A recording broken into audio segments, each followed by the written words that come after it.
Call this work study in the city council to order. And we're going to start with the pledge of allegiance led by our vice mayor. Thank you. I pledge allegiance to the flag of the United States of America and to the republic for which it stands, one nation under God, indivisible.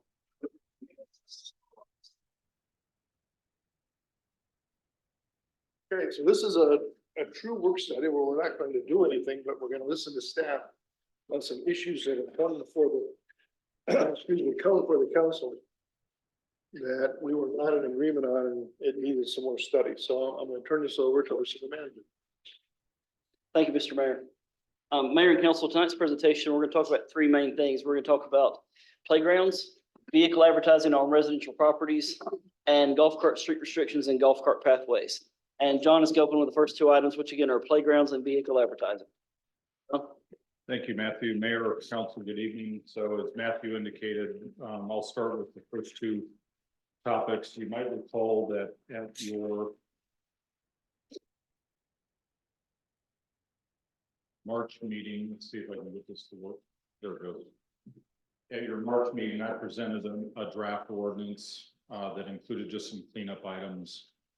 And there were a couple of items, topics, playgrounds and vehicle advertising, where council wanted to take those out of the ordinance and have a little bit further discussion with staff and also obviously with council. So those two items or two topics are playgrounds and vehicle advertising.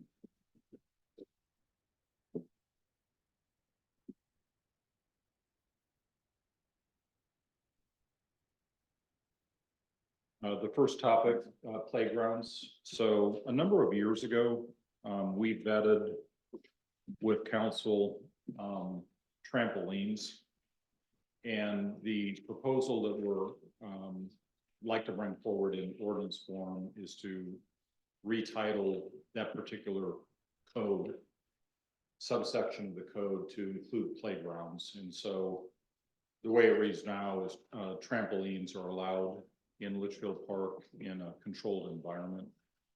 And we were proposing that we would add playgrounds to that. Subsequent to the March voting meeting that we had with mayor and council, both our code enforcement staff, as well as planning and zoning, which is myself, we went out and did a quick field survey, and we did find one playground that is in an unenclosed environment, and this is a photo of it. So the concern that staff would have is that, much like the trampolines, where if it's behind, say, a return wall, you see the stucco wall, the owner of the house then can control who's using the playground or the trampoline, if you will. In this situation, the playground facility is visible from a public street, and it is not in a controlled environment. So not to single any single resident out in Litchfield Park, but we feel like we should take a look, take the first step, talk with council, propose that any playground facility 5 feet or taller will be required to be in a controlled environment, i.e. backyard, rear yard, or the side yard, and behind what's called a return wall. Just a question. Sure. When we're, excuse me, when we were dealing with trampolines, we had complaints from the neighborhood where the particular trampoline was at, and we had those complaints over many, many years. It wasn't one individual that complained they didn't like the trampoline, but we had a variety of complaints again over a long period of time.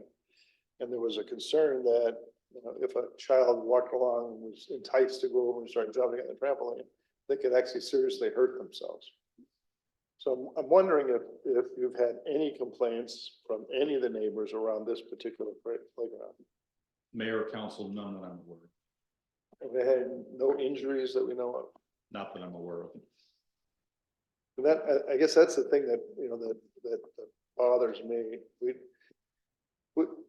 We really have a lot of things that we have to worry about dealing with because there are problems that we know we have, and we have to figure out a way to try to solve them.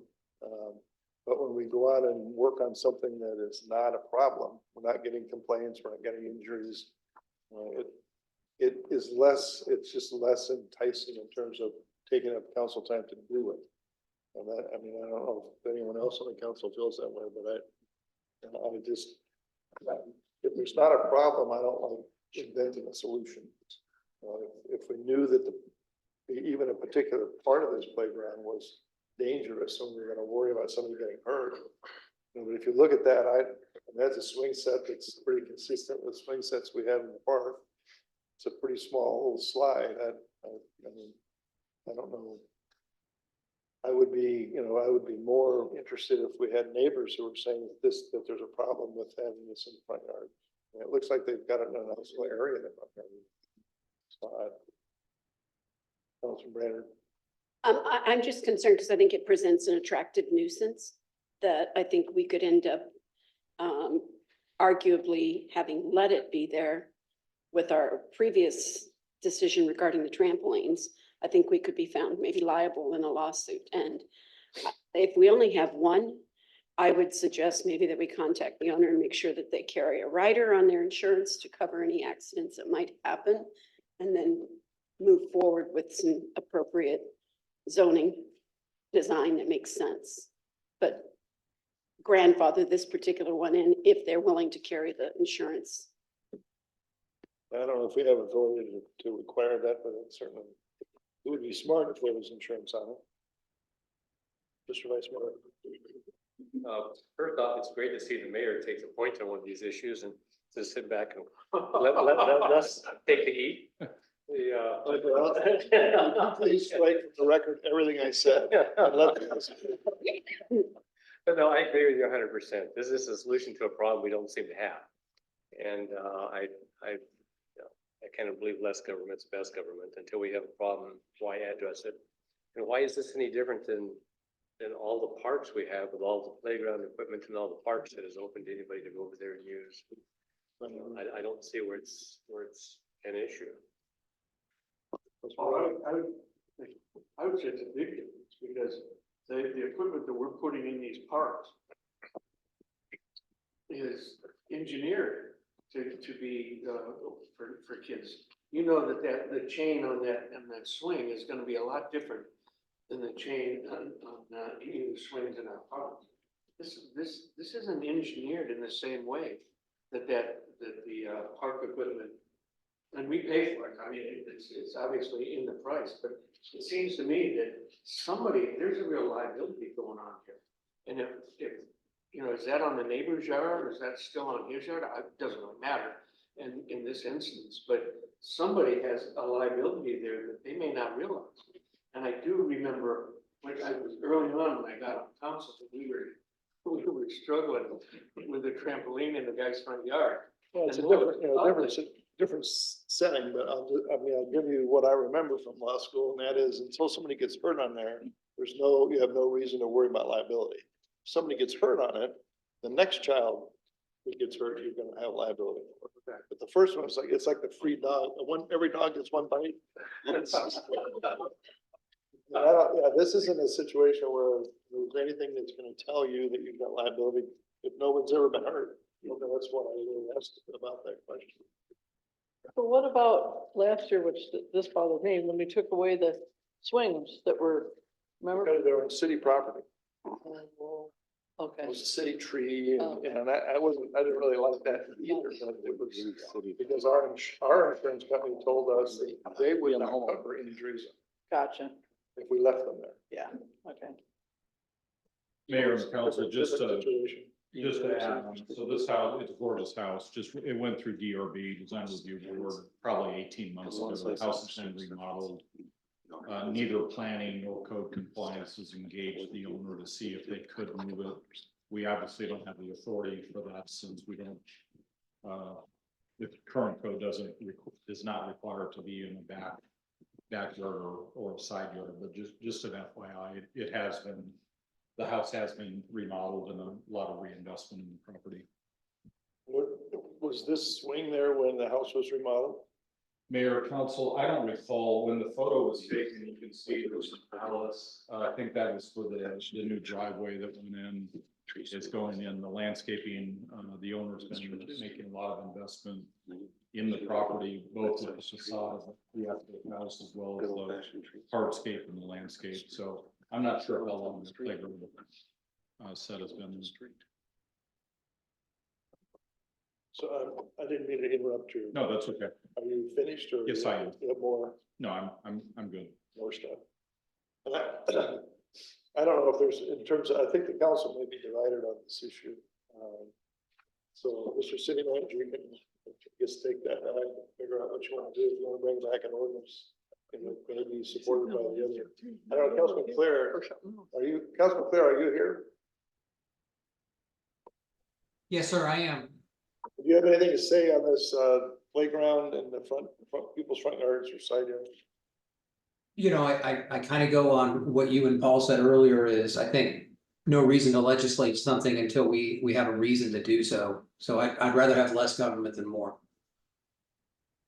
So I would say the sense of council is kind of split, so you can figure out what you're gonna do. Good luck. As a staff.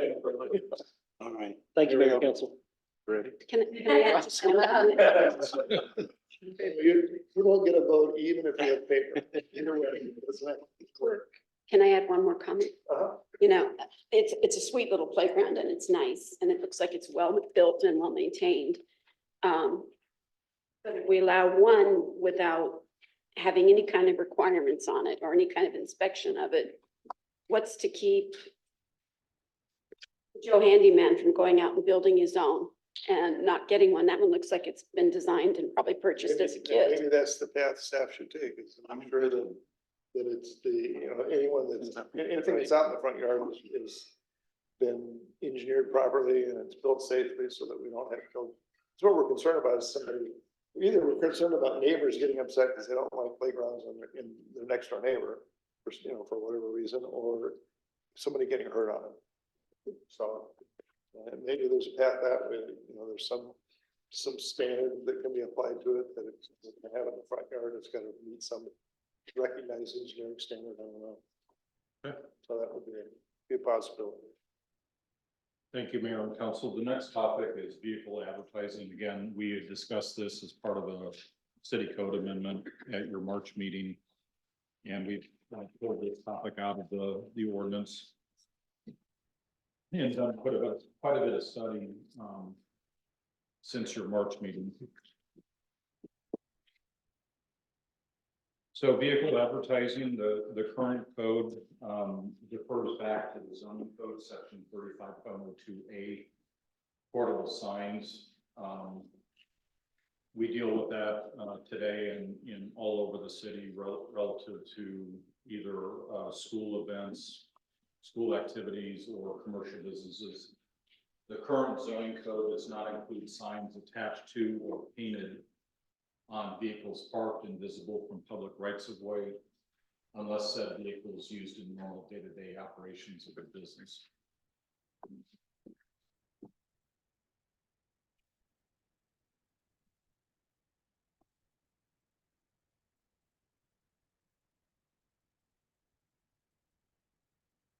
Next, moving to residential. And do we have I'm an sorry. ordinance today that covers these signs? Because this is something that has come up over the years. We used to have issues with people, particular one on a desert, right about where it curves, where the desert curves to go directly to the north. So it must have had we must have had something in the code at the time. Talking with code compliance, the inspector, about a year and a half, 2 years ago, there was an issue with I believe it was a pickup truck that the owner lived in the city, and that person was advertising like pool maintenance. There was some neighborhood concerns with the truck advertising, commercial truck advertising. That issue was resolved maybe 6 months ago, 9 months ago. I believe one of the parties moved from Litchfield Park, and the truck that had that vehicle advertising is no longer in the city that we're aware of. But we don't have anything in the code that deals with it. That is correct.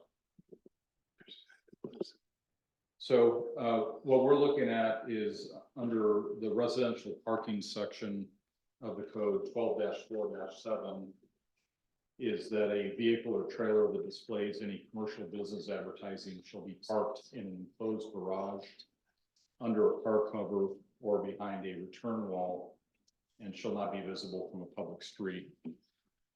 For the purposes of this section, signs shall mean any form of sign defined in section 35.02, provided this section shall not apply to a text or graphic that fits within a square area measuring 12 by 12. And that did come up with council on the merits of the dimensions at the March meeting.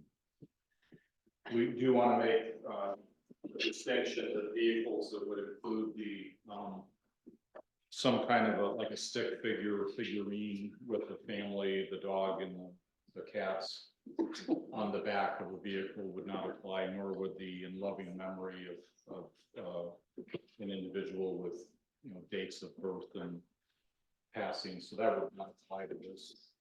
It also would not apply to any public or private emergency vehicles, government vehicles that are doing routine business throughout the city.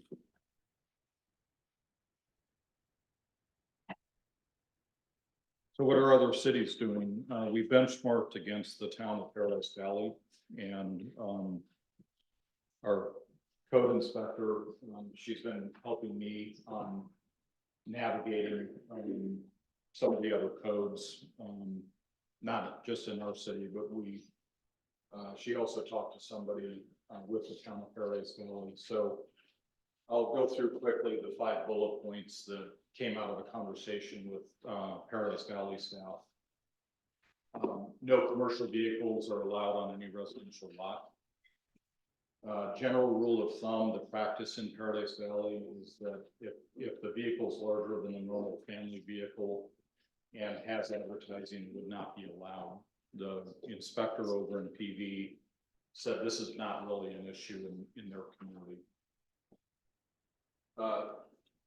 The code enforcement officer also indicated that they have not seen any vehicle lapse in town.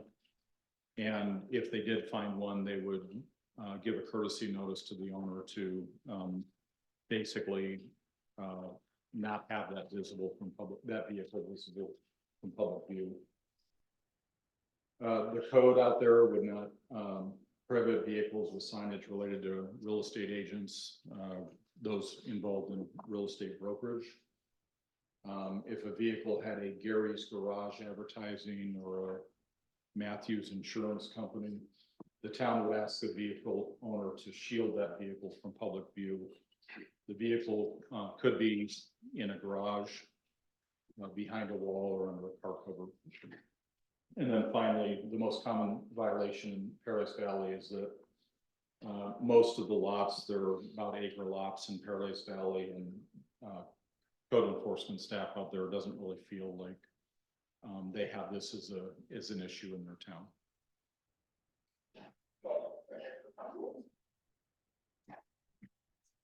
So staff's proposal since the March council meeting.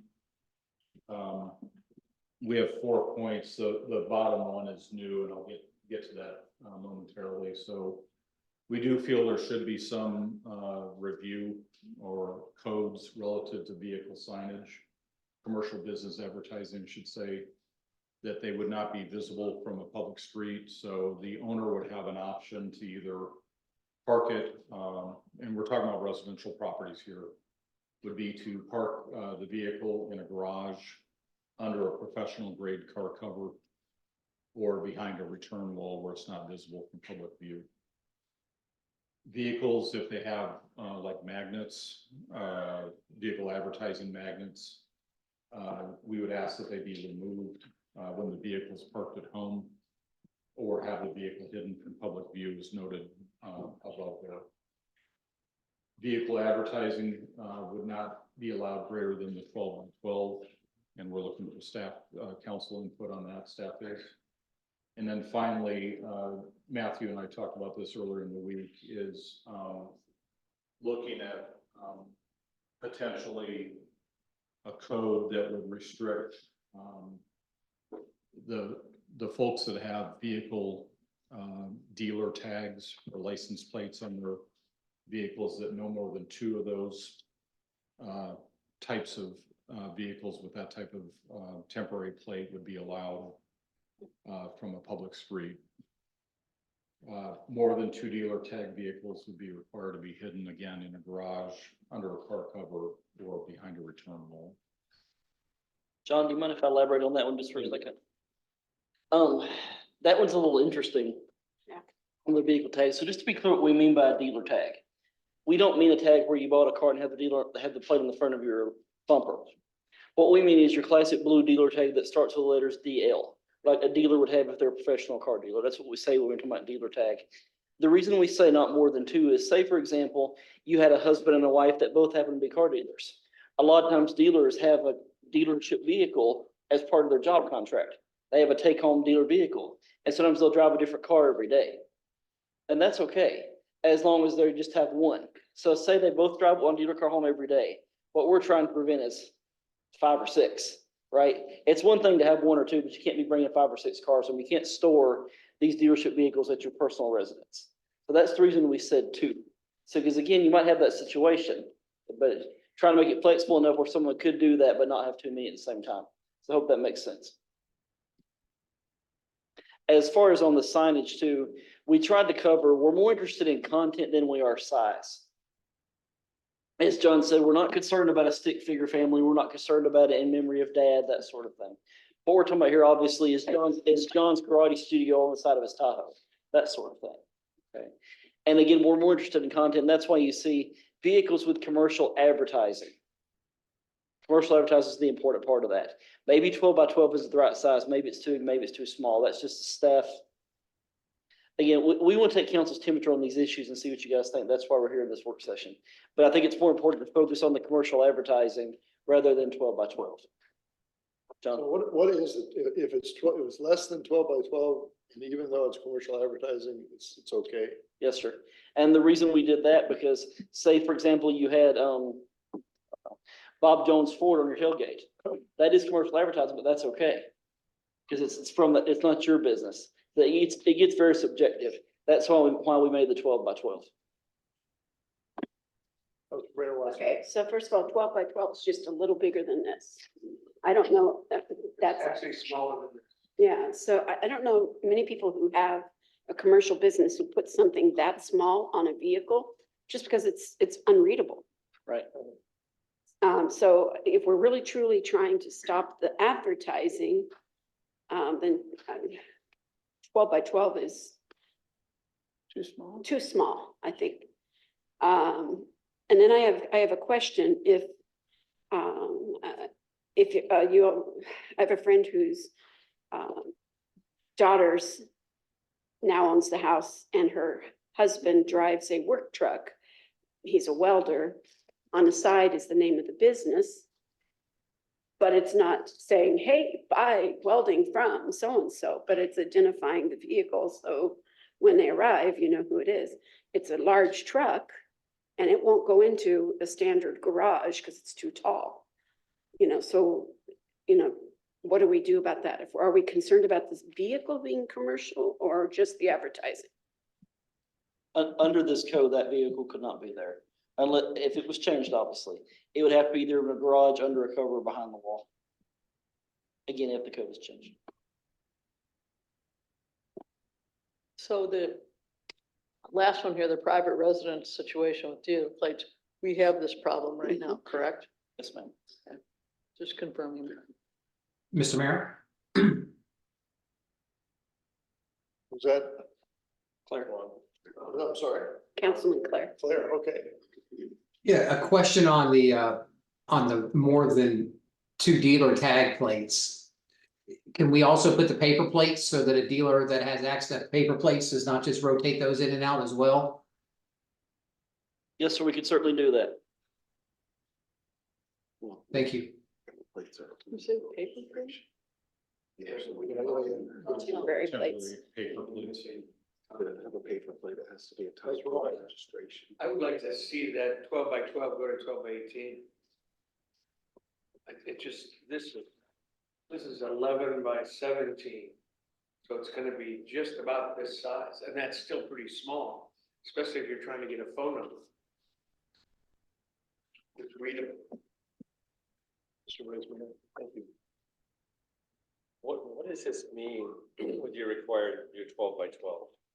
That 12x12 on each of the four sides of the vehicle? 12 by, visible from any direction, one 12x12 sign? Does that mean I can have 10 12x12s on one side, each one's got a On letter, each name door. of my business? You tailgate? Mayor, Vice Mayor, those are details we'd have to work out, like at Paige's Welding Shop, if she had 12 signs, we would vet that before we bring the ordinance cap. So you're right, we need a little bit more detail and look at the size, whether it's 12x12 or 12x18, how much advertising could be on a vehicle, which sides of the vehicle, et cetera. And if the sign was 24x24, could they not just put a piece of paper over the middle, just piece of tape over the middle of the sign and leave the car sitting there? As long as your size doesn't. Every night you go. That would fall under the second bullet point there. That's if they're magnetic, but if they're painted on. Well, and that's what I was gonna ask is could they, as a solution, buy the magnet and put the magnet and obscure the advertising when it's parked in the neighborhood? We used to allow that. You just put a, Covered up.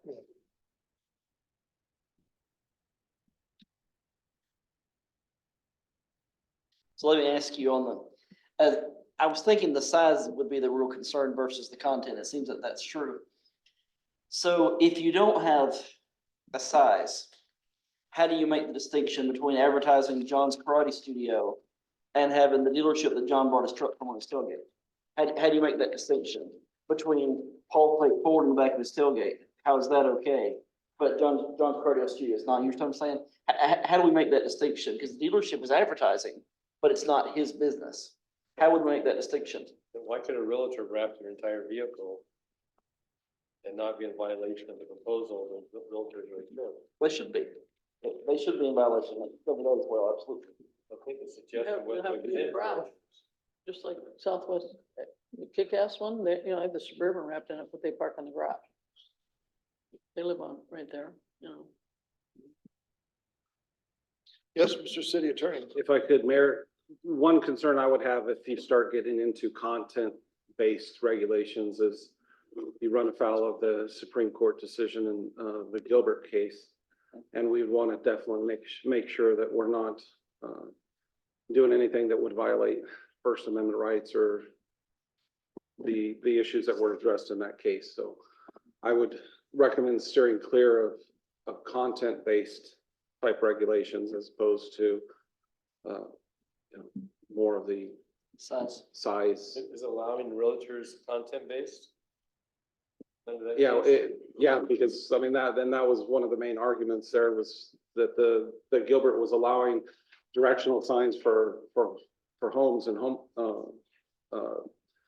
real estate sales, but they weren't allowing them for churches. And so it got into a content-based issue.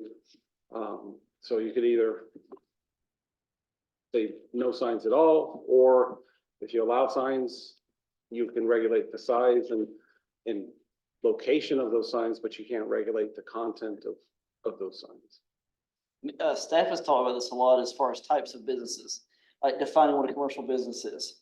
Because, for example, medicinal marijuana businesses are a good example of that. A lot of times they're not a for-profit business, the way they're set up. So you can't even just say a for-profit business. Trying to specify, and then you get into things like nonprofit, C3, so on and so forth, trying to make this. But I agree, we have to be very careful about the content, so that brings us back to the size issue. And maybe 12 by 18 is better. I don't know. That's why if we're gonna do it by size, what is that right size? Is it 10 by 10, 12 by 18? I mean, I'm not sure exactly what the 12 by 12 is intended to allow. I mean, if the intention is to allow the little thing on the back of a car where it says Yates or Yes, sir. whatever, Capital, whatever, I mean, that's a few inches. It's not Or, Doesn't need to be, 10 or 18 inches. well, example I would give you there would be a stick figure family too. If you ever seen those in someone's back glass where they have a husband and a wife and 7 or 8 kids, it could be getting close to, it could be getting close to 12 by 12. Advertising. That's not advertising. The Raptor, Ford Raptors have the Ford letters this big on the front grille, come from the factory that way. Is that gonna violate this? Mayor, Vice Mayor, that, the Raptor would be allowed. Keith's Cupcakes, for instance, would not be allowed. But the sign advertising Ford, it's more than 12 by 12. Right. There was one one vehicle wrap that I was familiar with in the city. I do not see that vehicle anymore. He unwrapped it. Is it? Okay, thank you. I also have another question. I'm wondering if the size really is an issue, or if we just need to say no advertising with the exception of the, what we've discussed, the dealer stuff on the back. But then I also wonder, I'm thinking of, again, like the example I gave you, the young man who drives the truck responds to emergencies, so he's required to have that business truck there. Do we allow for that? Do we have a way of allowing for that? Or can we write that into our? Yeah, can we write that into our, or do we need to? It's one of those slippery slopes. Exception. It is. That would also apply to anybody, for example, works for APS and they bring an APS truck home and are on call. over Or the the city of weekend or Litchfield something like Park. that. Isn't there a statute So that there's a- provides that emergency vehicles? are Can't drive exempt the from these city kind of car off. ordinances? We have a provision, I think, like that in city code, but There's an ARS. I'd have to look and see if there's a specific ARS There's an statute. ARS that exempts emergency vehicles from parking requirements. And then you get into the gray areas. Yeah, whether the tow what's truck considered an qualifies as emergency vehicle or not. Right. Someone who works for Public Works and it has the City of Litchfield Park sign on the side. Not allowed. We're legislating against ourselves there. Because all of our trucks have Litchfield Park. Paige had an interesting example as well that she knows someone that works for a railroad company. And they can actually request a variance from their HOA because they're required to have the take-home vehicle for the exact example you're saying. Right, But they have to respond. But they have a special variance form that they can submit that if it's an emergency response vehicle, et cetera, on call, that there is an exemption for those people, but they have to submit a form to do that. So maybe that's a way of addressing those people that are in that situation. That's why we're here, it's brainstorming. Yeah, are we again trying to legislate a problem that's maybe not that big of an issue? I don't know how big of an issue it is anymore. At one time it was, Wow. yeah, at one time it was a pretty much a hot button issue, but then it probably comes and goes depending on who's living in that neighborhood. But between two people. was it an aesthetic issue? What was the complaint? It was a big welding truck of some sort that, people didn't like, I guess.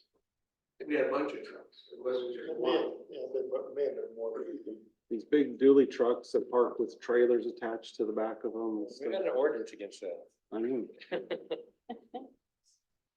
I think the main thing that we're looking for here is direction from council. If this is something you want us to pursue, then these are the issues that we need to look into and consider in proposing a draft. But if it's not something that council wants us to look into, then I know for me, I know, I know, the only issue that I know of that there've been complaints over that in this timeframe is the 6 or 8 or 10 dealer vehicles that are parked at a particular residence. It looks like it's a used car lot, basically, is what it looks like. And it may be a used car lot. I mean, that literally may be conducting his business from, his driveway. That I think that is that particular resident is way overboard in terms of what's being parked there. The commercial vehicles generally, I don't know, I mean, I haven't heard anything recently. Speaking of vehicles. I mean, there's one house, that I drive by on a regular basis, and up it, there's a dozen cars parked in the driveway. I don't know how they park them, there can't be that many people living there, or if there is, it's not single family. Well, you know, there is one that there's close to a dozen cars, and it's a car dealer. And I don't know if he's conducting business in this, but I don't even know how you got them all over there. I'm sorry to the bottom. So, I mean, I think that's an issue that we need to deal with, but Yeah. I don't know if we need to go to this length or these other issues. I would wonder if maybe there's a better comparison than Paradise Valley, just because of the nature of their lot sizes. That maybe we might be better to look at something that's more similar in structure to what we are. I like being compared to Paradise. I just said lot sizes. On your acre lot, John? Yeah. Mr. Vice Mayor. It seems with the sign issue that maybe there was some problems at some point that eventually worked themselves out, but we're trying to draft an ordinance that's gonna hurt a bunch of innocent people who have vehicles that they park in their driveways that nobody's complaining about. So I'm struggling with this whole concept.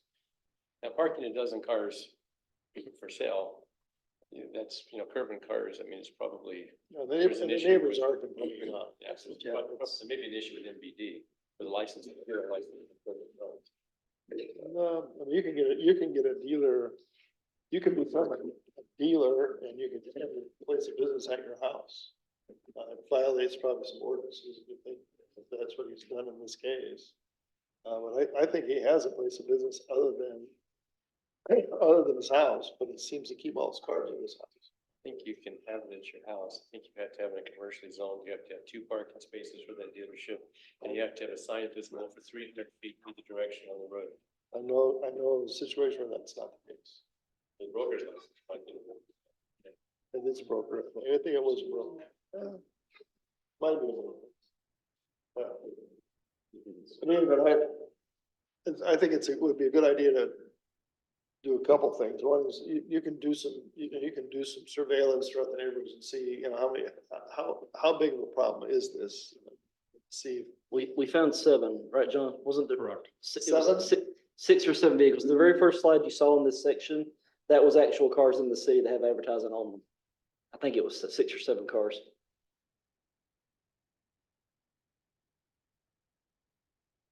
what do we have, like It's So 5. 5. 5? What do we have, 2,000, 2,500 cars at least in the city? So it's not. Very, very small number. I mean, I think, to me, again, I think it's the same kind of, the issue of these signs is we're probably looking for a problem, and trying to figure out how to solve it. The issue with the car dealer, I think, is one that does need to be dealt with. But that's because we know it's a problem and we've had complaints. So from what I'm hearing from council, we'll let as far as advertising issue rest, and we'll bring back a draft ordinance on dealer tax. Would that be the consensus? Yeah, and I would suggest it's not, 2 is probably not reasonable, but 6 is probably not reasonable either. The other thing we can look into with regard to the dealer issue is we can look at the license requirements, and if they are required to maintain their vehicles at a specific location under their license, something like that. So we can try to address it through other means as well. All right. Any other comments from council? Okay. Okay. Moving right along. I'll Now we'll turn go this over to Matthew. another. Sure, let's go ahead.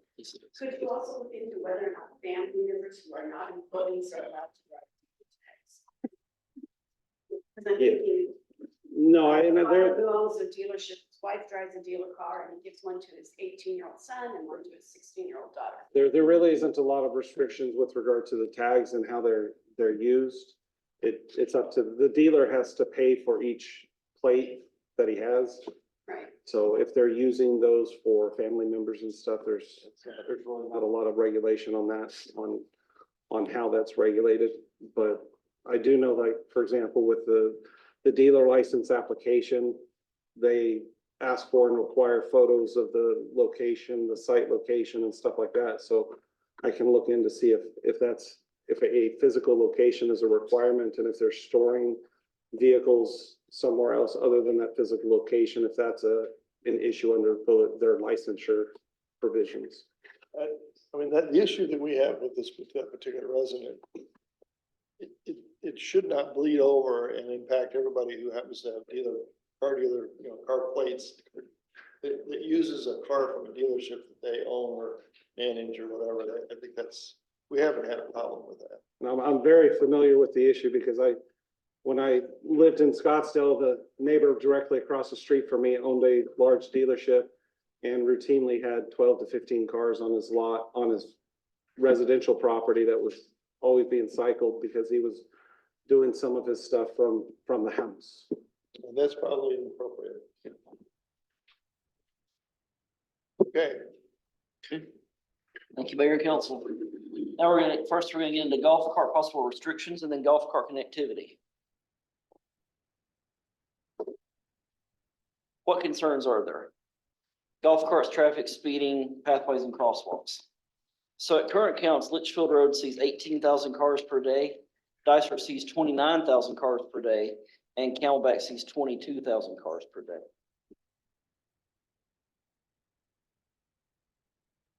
This is the current code. Obviously, I'm not going to read all these things, but a few basic things here. To drive a golf cart on the street in the city, you have to be 16. It has to be registered, insured, etc. It can't go over 25 miles an hour, no more than 4 people on a golf cart, etc. So I don't know if anyone's curious, I had to look it up to see what a pedicab was. A pedicab is basically a riding cart behind a bicycle handlebars, if that makes sense. Like you'll see in some large cities. I'd never heard that term anyway, but that's pedicab.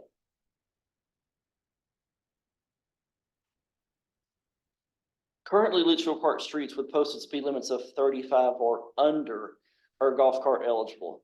This was an unintended consequence of lowering the speed limit on Camelback and Litchfield Road. When we did that, of course, trying to slow people down, it made those streets eligible for golf carts. And people are doing this. I've seen this myself. I've seen golf carts drive down Litchfield Road. I've seen golf carts drive on Camelback. I can't imagine, but that's me. I understand crossing, but people do it. I have actually had residents tell me that they are going to slow commercial traffic down with a golf cart. Again, some of the golf cart rules that I've covered about driver's license, etc.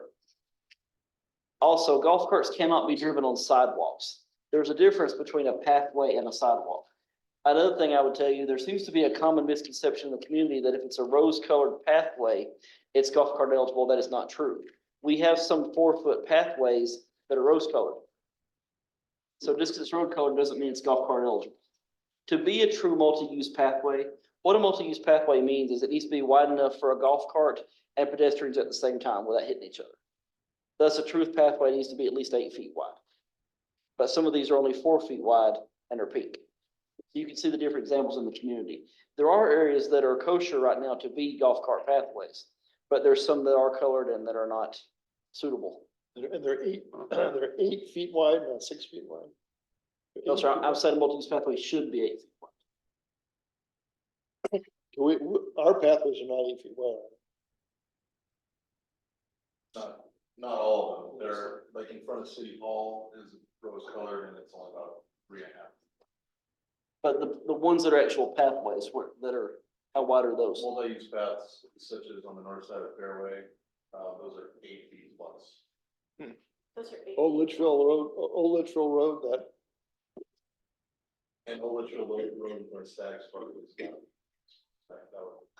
And then the pathway between Desert and Old Litchfield Road runs directly south there. A majority of that qualifies as multi-use paths. 8 feet. And also, all the roads inside the walls are less than 35. So golf carts inside the walls can drive down the streets all day long. It's not a problem. It's where you get into these bigger roads, again, like Litchfield, Dysart, Camelback, that it becomes a problem.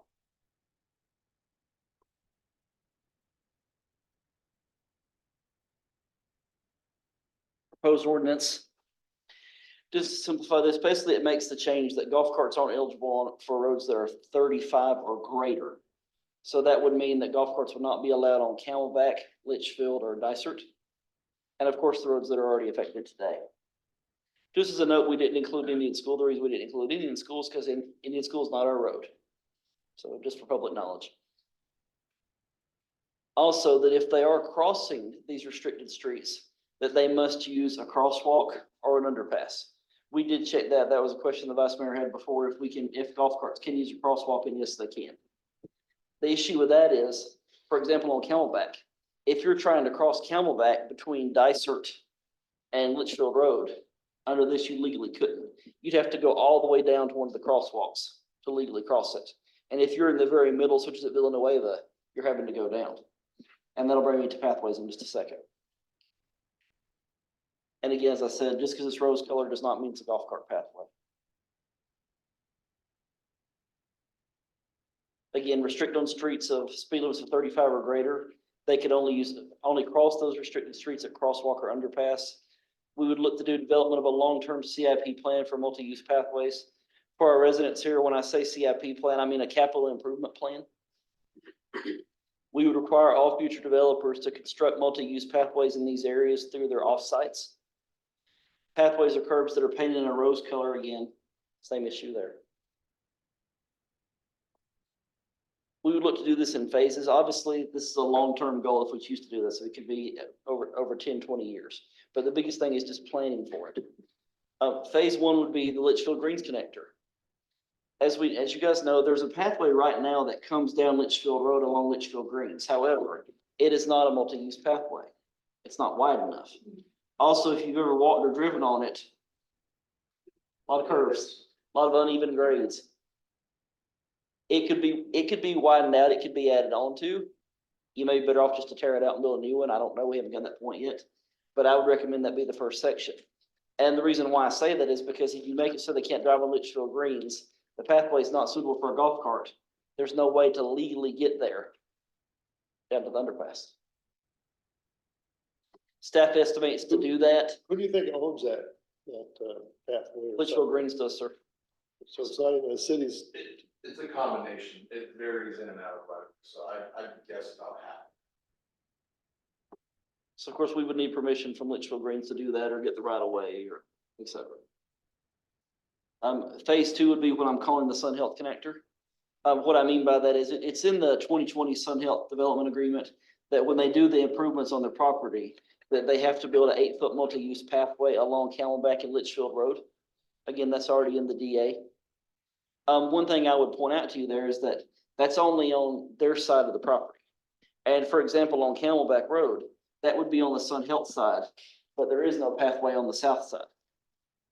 For a comparison on Litchfield Road today, there is no sidewalk on the Sun Health side, but there is a pathway on the Sunset Terrace side. Okay, and that's an interesting one too. And again, that comes back to pathways. Like, as you guys know, I live in Sunset Terrace. Just to be clear, I do not own a golf cart. This is not for Matthew to drive a golf cart. But you can legally get from Sunset Terrace to Fry's, but you can't get past Fry's unless you drive down Litchfield Road. Because again, the pathway is not wide enough. Areas don't connect, thus connectivity. Phase three would be the Camelback Road connector. This would be, of course, to add a pathway along Camelback Road. As you guys know, we're working on a master plan for Camelback. Eventually, again, part of the Sun Health DA is that they will put a landscape median in their section of Camelback. We receive funds from the county. When we rebuild Camelback, we'll certainly plan for landscape median all the way to Camelback. And while we're doing that, you could certainly add a pathway. And right now there isn't one. There's sections of pathways. For example, in front of Fry's, there's a pathway. And for the Historical Society, there's a pathway, but they don't go anywhere because it was off sites. Matthew, Yes, sir. are you saying that there is no way anywhere in Litchfield Park to get to Fry's legally with a golf cart? No, sir, I'm not saying that. But from certain areas there aren't. But what areas can you? How can you get to Fry's? I mean, Well, pathway in front of the greens is not a pathway. correct. Okay, so. The area from north, Bird Lane to Camelback on the east side is wide enough as a multi-use path. So then they can cross Camelback at Litchfield, get across there. So if you go to Bird, you come down Price, cross Camelback on the east side, you get off the side of the park on Bird, and you can be on the street. That new sidewalk we put in from the light south to Bird is legal? So so if you were Litchfield Greens resident, you would have to get to that side, right, Keith? Right, you'd have to go to the underpass, go up Litchfield, maybe Bird.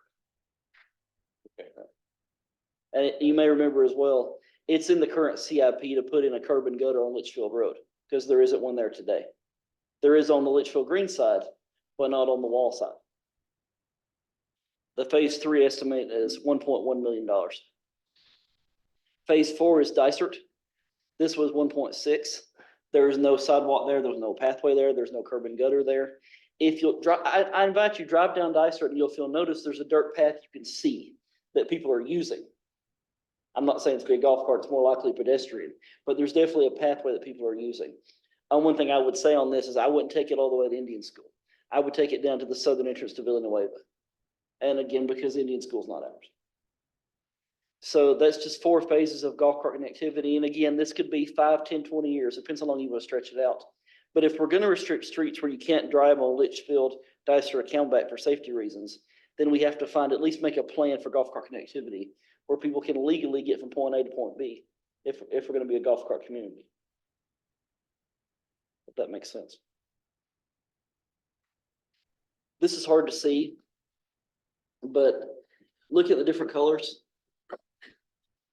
Bear with me, I'll do it myself.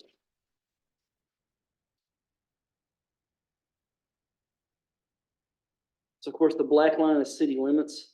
The red line is phase 1, which was again, Litchfield Greens. Phase 2 is the Sun Health Extension. That's the orange one, as you see. Blue, or like navy blue, is phase 3 Camelback Road. I don't know what I would call that color. Thank you. Phase 4 would be magenta on Dysart. Existing multi-use path is that light blue color you see. The green is existing underpasses. Again, you guys of course know what underpasses are.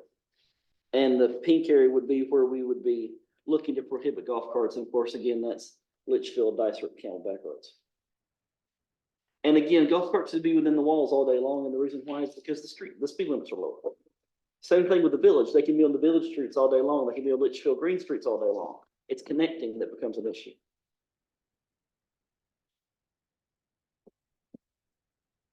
I welcome any questions if there are any. Certainly looking for thoughts, feedback. Did you drive your golf cart on Litchfield Road or on the sidewalk going to the golf? Litchfield Road? Yeah. They're already illegal on. Old Litchfield Road, I drive on the street. On the street. On the streets. I drive actually all over there. That's comfortable It's and fine. safe and comfortable. Absolutely. Except the car Well, the roundabout's helping, because people come down for Greens, they don't go downtown, they just cross right there and get on that little sidewalk. But because of the roundabout, they're able to do that, because there's not as much traffic coming, that's how they're doing it. Been there, done that, done it many times. Anyway. This Councilman Roback. Thank you, Mr. Mayor. Matthew, there's just one detail, and somebody pointed out as a reason why they're speeding or doing something with their golf cart. These aren't painted, these are red colored concrete. Okay, so they'll stay that color. Eventually, once it dries out, it'll stay that color for a very long time. Painted is maintenance. Okay. Thank you. And Joe made a good point as well about Dysart. Dysart's already restricted, he's right, Dysart's over 35 anyway. Yeah. And Dysart is a city truck route, no question, it's already in code. So they're not legally allowed on Dysart today. Because ARS does regulate golf carts. And they're not allowed on streets with a speed limit in excess of 35. So with reducing Camelback to 35, they technically are. And golf carts by statute are not allowed to go faster than 25.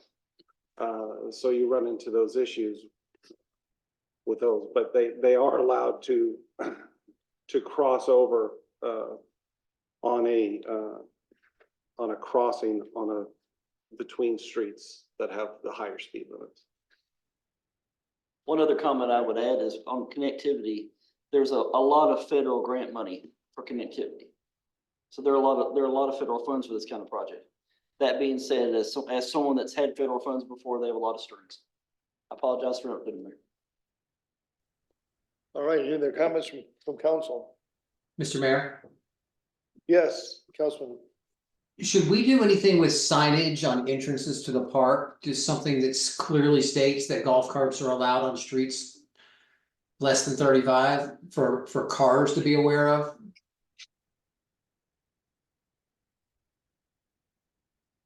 There are a lot of signs and I mean, I'm not sure. We got flashing stop signs and yield signs. We got a lot of signs right now, so Yeah. I'd say probably not.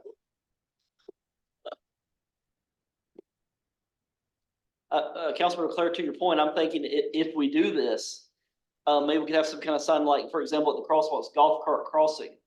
I know they have those in Sun City West, because if we are forcing golf carts to cross at crosswalks, we could certainly add a sign there to say golf cart crossing. I don't know how much it helps, but maybe it would.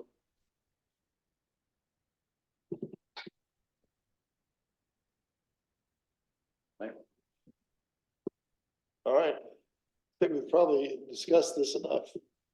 We can go back and work on an ordinance if, to the extent you think you can bring us something we can all support. We'll do that. Mayor and council, thank you for your time tonight. All right, is that everything on the work study? Yes, sir, it is. Yes, so there's a motion to adjourn the work study. So move. For a second? All those in favor of adjourning the work study, please say aye. Aye. Opposed? All right, work study is adjourned. Does anybody need a moment before we start the regular meeting? All right, we'll take 5 minutes and then we're gonna start the regular meeting.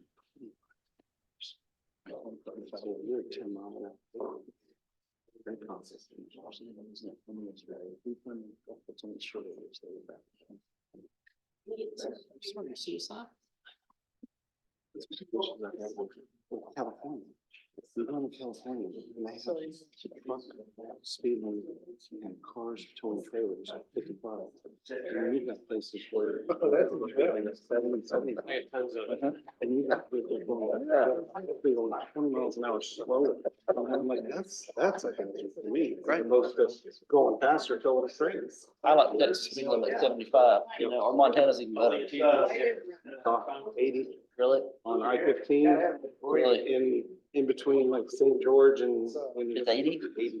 Are there still But they are very particular. You go 82. They they will get pull you. over. Are there still sections of Montana where there isn't one?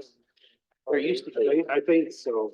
It's still, they use a reasonable, so if you're doing 120, they're gonna pull you over. How about driving the Autobahn? I'm sure one day I will.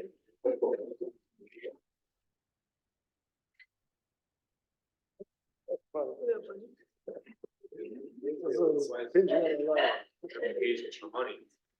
That is. Yes, sir.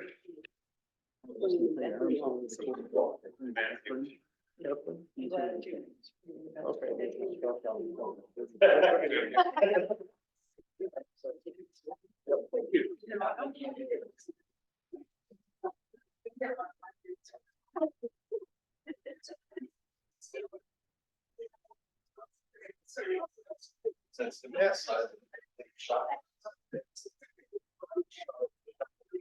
Simple water. Looks like a girl. Did I get your chocolate chip? Oh, I'm sorry. Oh, it's one for you.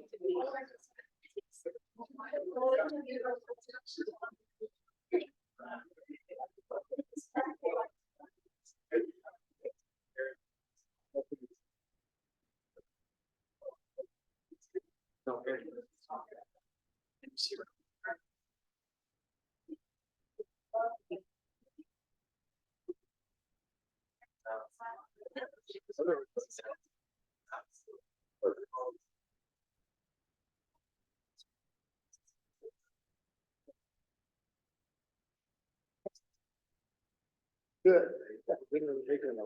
Yeah, that would have been bad.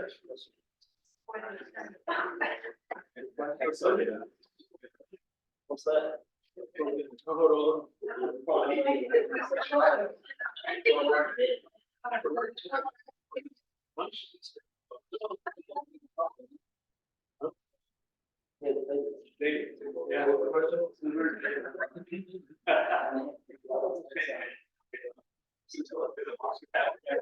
That's part of how they got to Steve.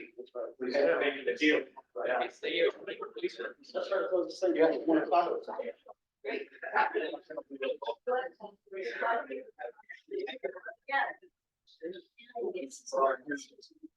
It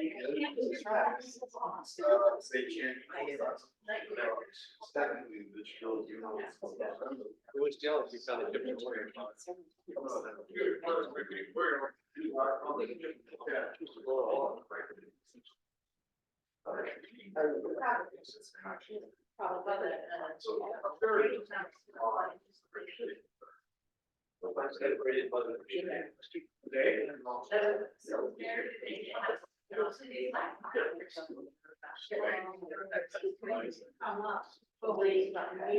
Okay, so we're waiting.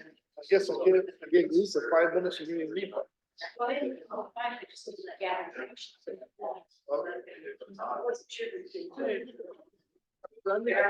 Well, yeah, everybody else. It's that. We're sitting there waiting. Next time, 2 minutes.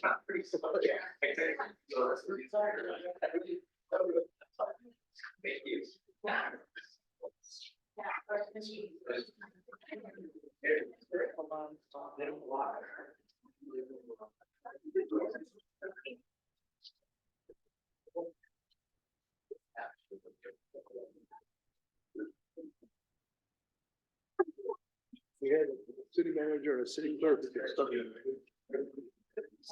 Okay.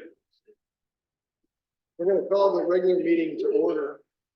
We've already had our pledge, so we're gonna go directly to the councilman who's responsible for Romac meeting report. She did a couple days ago, but I can't remember. Okay, thank you. Okay. Councilman Taylor Watson. Was allowed to or attended the Mavericks. Dinner, and it was a lovely event. Very well attended. Seemed like it was pretty successful. I'm hoping it was. So, good event. All I have. Actually, I want to apologize to Pat, who last time I thanked Tricia for all of the sports camps, but I understand that's really Pat. So thank you, Pat, for allowing a 2-year-old to go to a sport camp. Anyway, yeah. Also attended the Maverick Center, which I'm sorry to report it's the first Mavericks event that I've attended, but I love sitting at the table with my colleagues here because we just don't do that very often. It was amazing. The Maverick organization is just incredible for sure. So I also love that we are opening the basketball courts and pickleball and tennis courts on the weekend. I'm trying to use them as well, and I wave at the camera every time I go by because I know we're keeping. And I'm promoting it, and I put it on Facebook, and I thought there'll be lines for pickleball. Anyway, I also want to send out major kudos to Matthew. So we have been moving quite quickly, getting some things done up on the hill.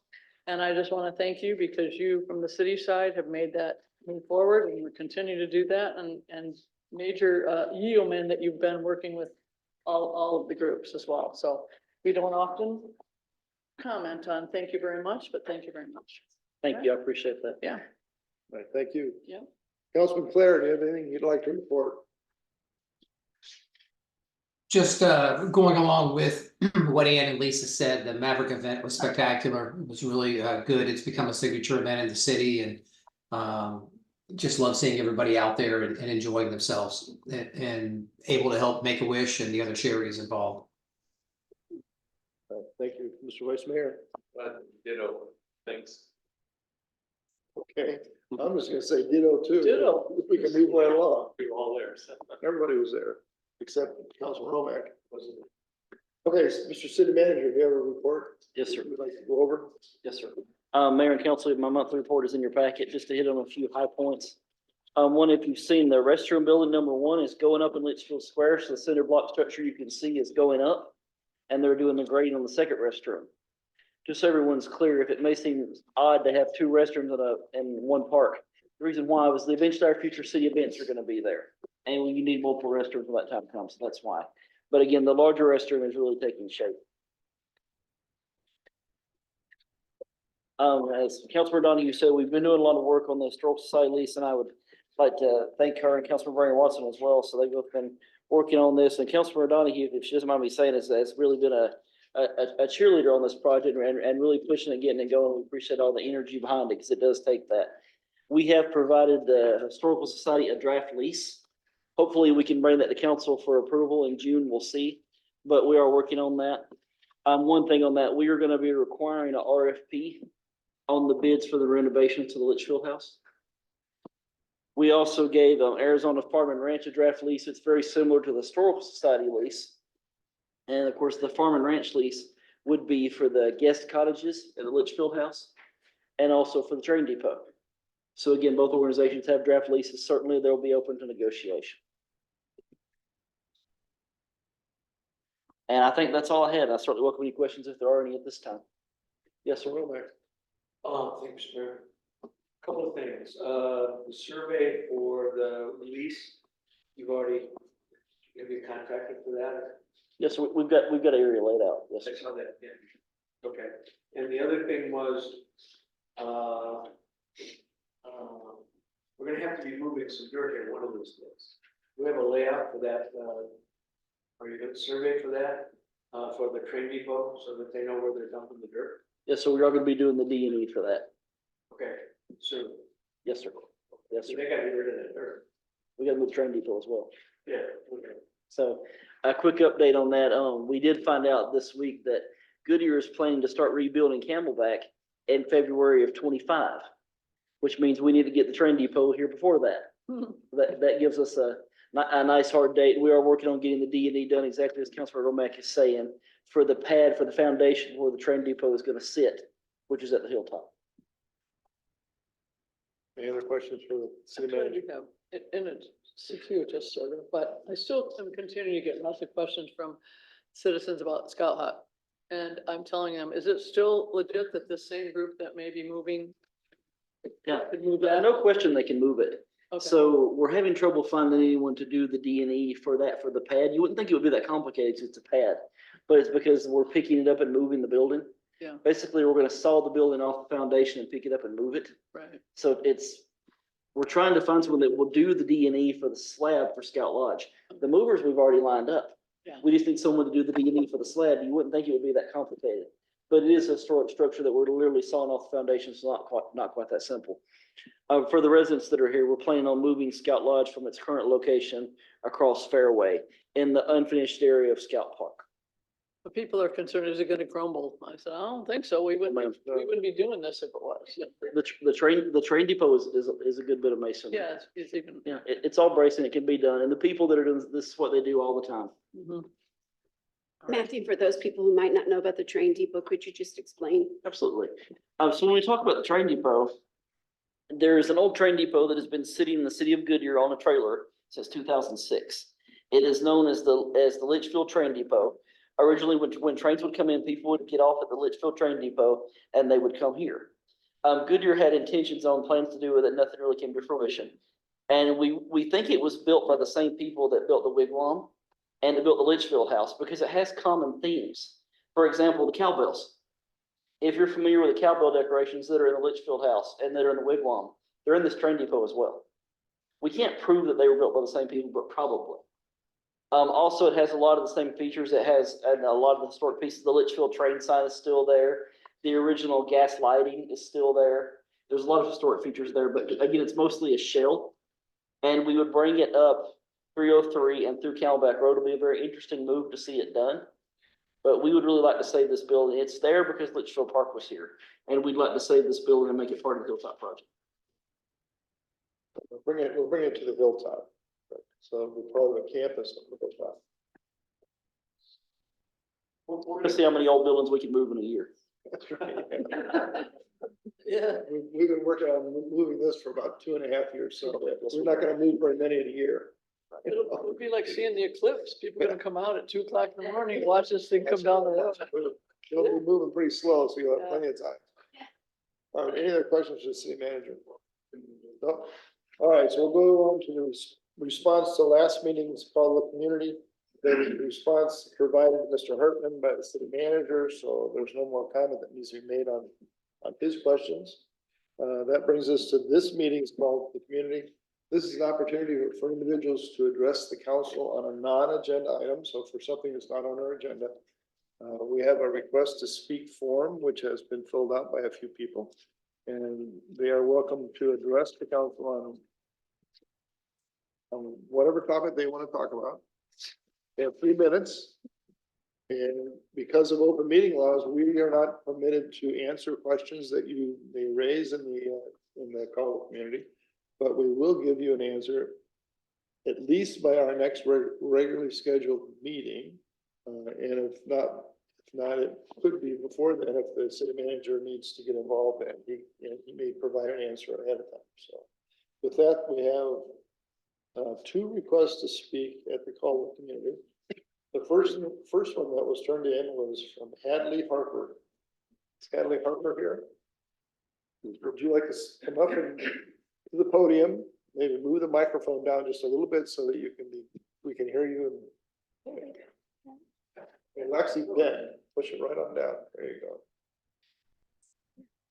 So if you would state your name and your address, so I know who you are, then you have 3 minutes. Okay. My name's Hadley Harper. My address is 600 East Bird Lane. Okay. Good evening, City Council members. It is brought to my attention that you are thinking about moving the library to Camelback and Litchfield Road.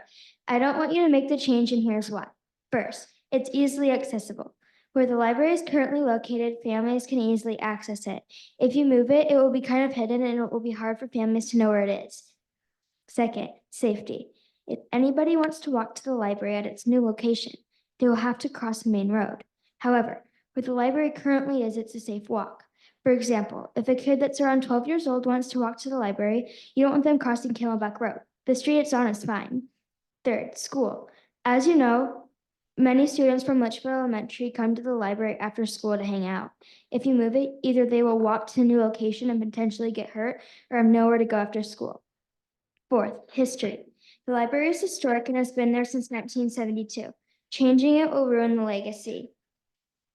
So, in conclusion, the library is convenient right where it is, and there's no point in changing it. So please don't move the library. Sincerely, Hadley Harper, 11-year-old and Litchfield Park resident. Thank you. We will have a response to your questions and your concerns in our next meeting. And it may be the city manager will contact you in between to give you information also. Okay. All right. Next request to speak is from Carter Wilson. Is it the third, the second? The third. Is it that? I wasn't sure on the Scribbles Act. What can I say, Mr. Mayor? Mr. Mayor, Vice Mayor. That's good enough. I've been called worse. Mr. Mayor, Vice Mayor, members of the City Council. I currently have 18 pounds of dead alkaline batteries. And I have no place to put them. I'm not supposed to landfill them, but there's no recycling for regular alkaline batteries. And my question is, does the city have some contract for disposal of hazardous waste? Or have we made any provisions? We used to be able to go to Goodyear or something. I think it was Goodyear for hazardous waste. But I'm getting tired of storing these chunks of batteries that are just laying there leaking in my garage floor. So thank you very much for your attention. See you next month. That's the deal. All right, we have one of the requests to speak, but it's on an agenda item, so we will recognize that person when we get to that agenda item. So that brings us to our presentation section. First item is presenting the employee of the quarter.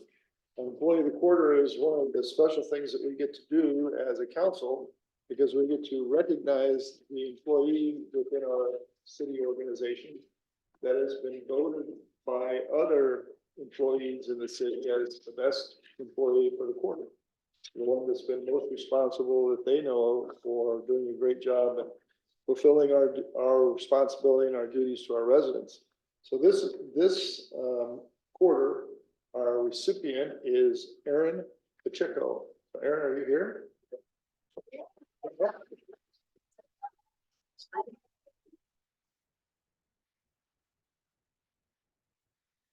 Well, thank you for all your hard work. Thank you, appreciate it. I think we're gonna get a picture here. We'll hold it.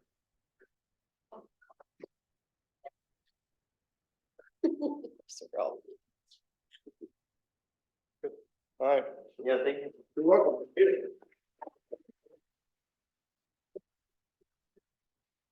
Lee, for being such a good employee and being such a hard worker, we reward him with a day off. It's perfect. I hope the city doesn't fall apart on that day. Thank you for your hard work. Thank you. Certificate for perfect attendance. All right, next item is public safety presentation. First up is Goodyear Fire Department. Chief Uzi. Good evening, Mayor and Council, Paul Louisi, Fire Chief. So tonight, just talking about the calls for service for month of April. So 83, very similar to March, which you had 82. Looking at the care homes, Las Cruces, we had 10, and La Loma, we had 8. So with regards to Las Cruces, there were 2 that need follow-up on those items. So we are following up that staff. There was 1 at La Loma, and I have followed up with the new Vice President of Community Relations. I think that's his title, Darrell Hunter. So I was able to meet with him last week to discuss our history, but then also working collaboratively together with them. So the other item to note was a house fire that we had on Litchfield Knoll. So just a quick story about that. They had a plumber that was sweating a pipe. It caught the insulation on fire. He thought he had it out. Called 911 for a check fire out. And so that is typically just a single engine response. And when the crew arrived, it was not a check fire out, it was a fire. They did a really great job. They were by themselves for a few minutes until backup came. But they had most of the fire knocked down and were really able to keep the homeowners in the house and preserve the integrity of that area. So they did a great job kind of knocking that down by themselves until help got there. So. Otherwise, I didn't have anything else to report. So if you have any questions for me, I'm available for those. Questions from council? So that fire happened to be a very good friend of mine, and I want to tell you, she just thinks you guys are the best. She's like, there were social workers that came over. Oh, yeah. And then Matthew, kudos to you. It was a Friday night, texting, and all the things that had to do, but she had nothing but to say to Goodyear Fire. Awesome. So, Thank you. yeah. I'll share that with the crew. And I wanted to confess and add on to that kind of comment that Sunday morning, I cooked as I normally do. You burn it black and scrape it brown and set off the smoke alarm after we set off the burglar alarm as we woke up and opened the door. So we had 2 alarm calls. Nice. And you all called after I canceled the fire one just to double check. Good. And I appreciate that. Thank you. Awesome. Any other questions? Thank you for your service to our community. Let the guys know we appreciate all their efforts. I will. Thank you so much, Mayor. Next item is the police report from the Avondale Litchfield Park Police Department. Good evening, Mr. Mayor, Vice Mayor, Council. Jonathan Martin, Assistant Chief of the Avondale Police Department. I'm gonna report the statistics for the calls for service for the month of April. That we responded to 364 calls for service in April. Some highlights of those calls: we had 72 traffic offenses. We issued 49 traffic warnings, 23 citations. We had 3 flock alerts in the month of April. Some of those alerts were a stolen vehicle. It was a U-Haul that was reported stolen, failure to return, or the person that we contacted, we did end up locating the vehicle, contacted that person. He borrowed it from his friend. It did come back to his friend's name, so we took that vehicle from him and returned. So Another one of the alerts was an order protection alert. We did not locate that vehicle. Some of the flock alerts come back as vehicles are registered or have order protections tagged to those vehicles. We did have another vehicle, was a stolen plate, license plate, and it came into Litchfield Road in Britain. And when we circulated the area, we were unable to locate that vehicle. Some of the other calls of service highlights, we had an accident, again, another one at the roundabout. I hate to say another one at the roundabout, but yes, another one at the roundabout. The vehicle was, the driver of the vehicle was impaired. Speed was a factor, we believe, due to the damage of the vehicle. He was placed under arrest, and we contacted the city for restitution and go that route. So some of the other areas we've been paying a lot of attention to, we've got some concerns from residents of Albertson's complex up here. A lot of illegal activity, drugs and loitering taking place up there. We've in April just alone, we had 5 contacts of individuals up there, resulted in all arrests. They're had possessions of narcotics and or fentanyl on them. So of those 5 individuals, they were all placed under arrest. In addition to this, we've been increasing our presence up there quite a bit. We're doing residential and or business checks. On top of that, other cities are actually focusing on that area because it seems to be a meeting point for drug activity and the sales of drugs. So we've been in talks with our partners with MTSO, Surprise, and Goodyear, along with our Avondale narcotics union. So we're focusing a lot of attention on that area to combat it before it gets out of hand. All these individuals that we located out there, none of them live in the city of Litchfield Park. They're outskirts and over transients. So that's pretty much the highlights for the month of April. Just one question. On one of your drug issues, I saw that one person was just cited. And I'm Yes. just curious, what's the distinction? When do you make the?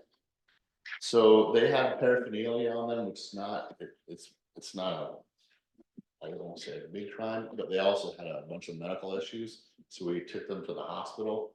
We would have had to sit on that individual for days and days on end, as opposed to issuing him a citation and they has to appear in court. So the other individual in that case was actually also been looked into Right. jail. Correct. So I think I saw in the news today that Goodyear's bringing in the flock cameras. So I don't know if that's gonna help us or hurt us, or, I mean, I would guess it's more agencies communicating, but. Yeah, flocks are, they're a great tool.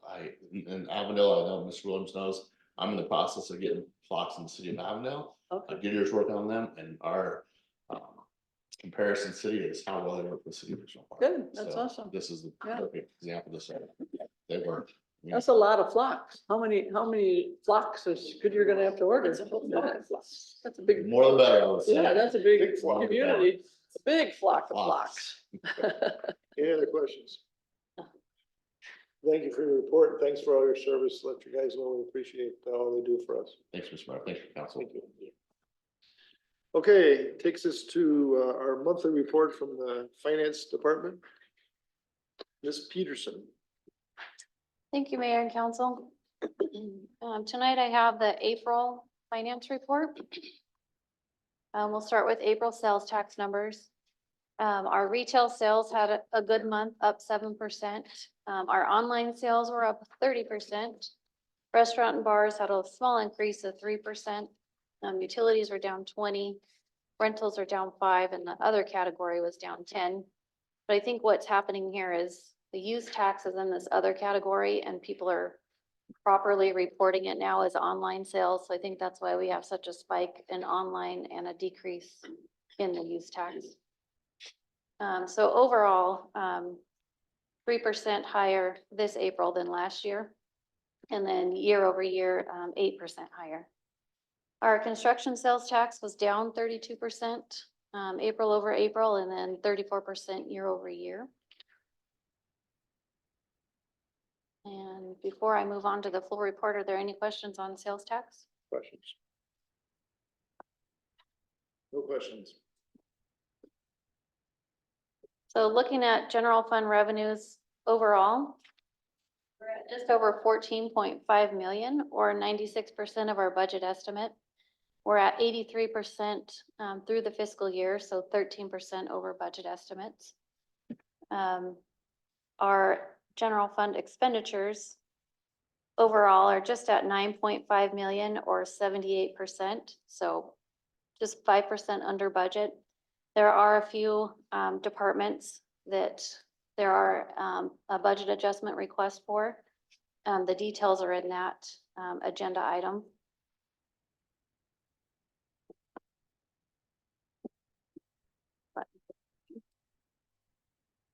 Our construction sales tax were just over 721,000. We did receive a payment from Maricopa County Flood Control for the storm drain, just under 1.9. We've spent 343,000 on citywide capital. General fund Litchfield Square expenses, just over 660. So the change in our fund balance from July through the end of April is 6.6 million, which leaves us an ending fund balance of just under 32.8. The detail for recreation services and special events is in your packet. I won't go through the details unless there's any questions. Moving on to our special revenue funds, our PERF revenue through the end of April is just under 435,000 or 81%. So we will come in about 2% under budget estimates. Interest earnings is just over 42,500. So far, we've spent just under 57,000. I know Keith is working on the dice art project, so that will take a chunk of this. So that leaves an ending fund balance in HERF of 1,256,000. Moving on to Litchfield Square. We hadn't received the April pay app as of the date I prepared this report. So this is through expenses through March. We're just under 9 million. If you recall, we did a budget adjustment to move most of our citywide capital budget capacity over to Litchfield Square because the timeline had moved up significantly. So hopefully by the end of June, we are at that 17 million mark. Our SLID revenue is just over 155,000. There is a lag between the time the county collects it and it's sent to us. So this will catch up. So right now you see we've spent 183. So there's a negative of 28,000, but that will swing back the other way in a month or two.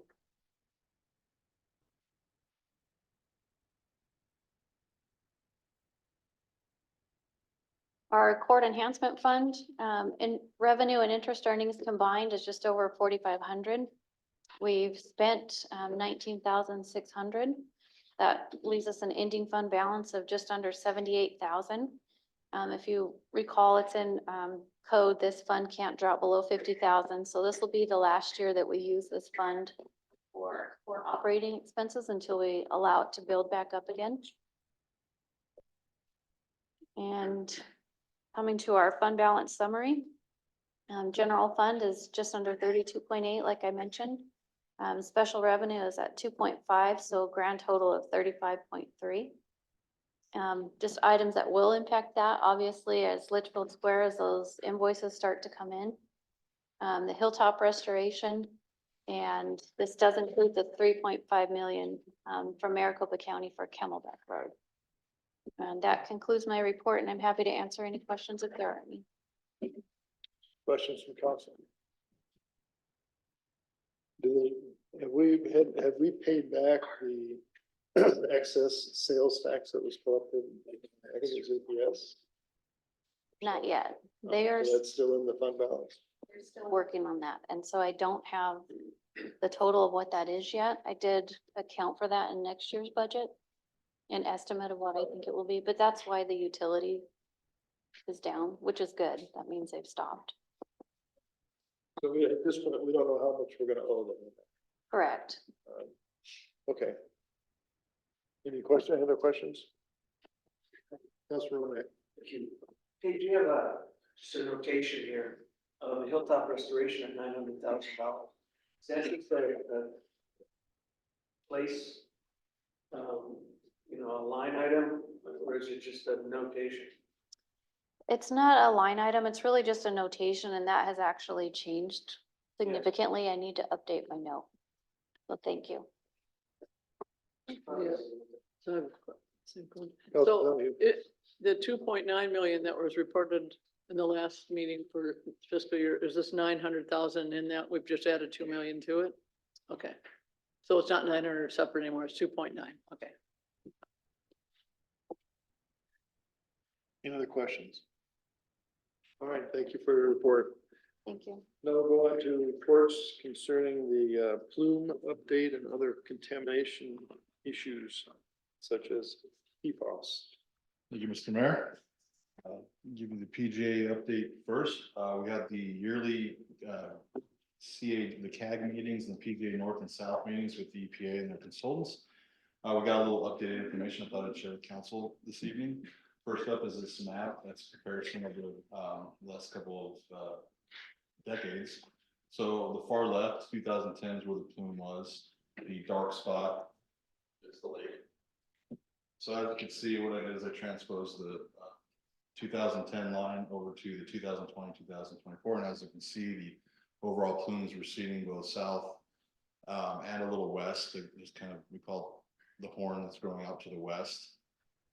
The majority of the movement is a result of the conversion of a lot of extraction wells into injection wells by the city or by the EPA and their consultants.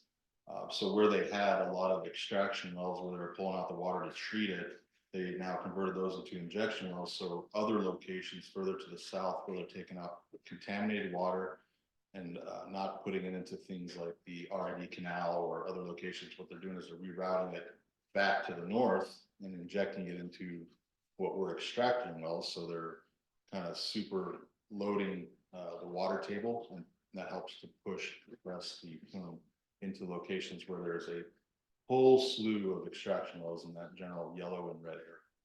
So every year and every quarter, we get updated information that is ever more promising. The next slide is kind of a commensurate that information where it's a reading over the last since 2014. Next week.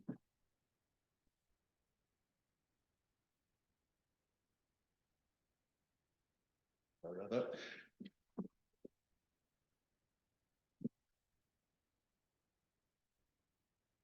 One more. There we go. The readings that we see here are reading 2014, and it's essentially a notation of the overall subunit Plume. And where, as you can see, in general, TCE is just going down. It's being pulled out, the water's being pulled out, the water being treated, the TCE taken out of the water and put back into the ground, and they re-evaluate the monitoring wells. This is the information you get. So the Plume mass, which is the subunit A, which is the one that affects our area, the mass, the per unit depth, so every foot, is just going down and down and down. The Plume area itself is shrinking, as you see from the slide before. Just in general, it's getting smaller and smaller every day. Those clumps run almost 24 hours. And then the far right is just the concentration. So as the tighter concentrations are extracted and the water is treated and clean water is put back in, the concentration is dispersed. The overall goal is to be under 50 parts per million. And that area is, they're heading that direction. And then the final slide, I believe, is Vice Mayor asked a question about PFAS and how it was associated with the PGA North and PGA South. So this was a slide that they created recently, and now that PFAS is getting more attention at the PGA project. So what they did is there's quite a few wells that were sampled and notated that there were remnants of PFAS in the various wells, mostly in the area of city of Goodyear and the areas north of where the airport is. Honestly, the only place that we read PFAS is at our lake well. So all the other monitoring and extraction wells in between us and I-10 PFAS samples coming out. So what that tells us and what the EPA is surmising is that the PGA North Superfund site has not contributed PFAS to what's coming out of our well. It's more likely coming from the north side, coming from the Luke side. They're going to take everywhere you see a gray dot, they're going to take data. Right now it's in the green areas, so they've got a couple, the green circles. Those are the ones that they're going to record PFAS. They're going to look to see if they can record PFAS, and then they'll move on to the gray dots, which are other extraction and monitoring wells. Depending on what their results are, they'll come to us with kind of a recommendation, kind of as much data as they can provide. Say, look, we don't think, or we do think the PGA project contaminated waters of the subunit A from the PGA South, and that it may or may not just be from the Lukes. So that is it that I have for the PGA contamination. Are there any questions? Questions for the motion? Yeah. Keith, what does it mean to us sitting here that the PFAS level of the lake is higher than we would hope to be? What is that gonna mean? Where are we going? Councilman Romack, that's a good question. It's a very gray area because we have to work with Luke because of the only reasonable contamination location, and they've already acknowledged that. That's why they want to come into the city limits and test more locations.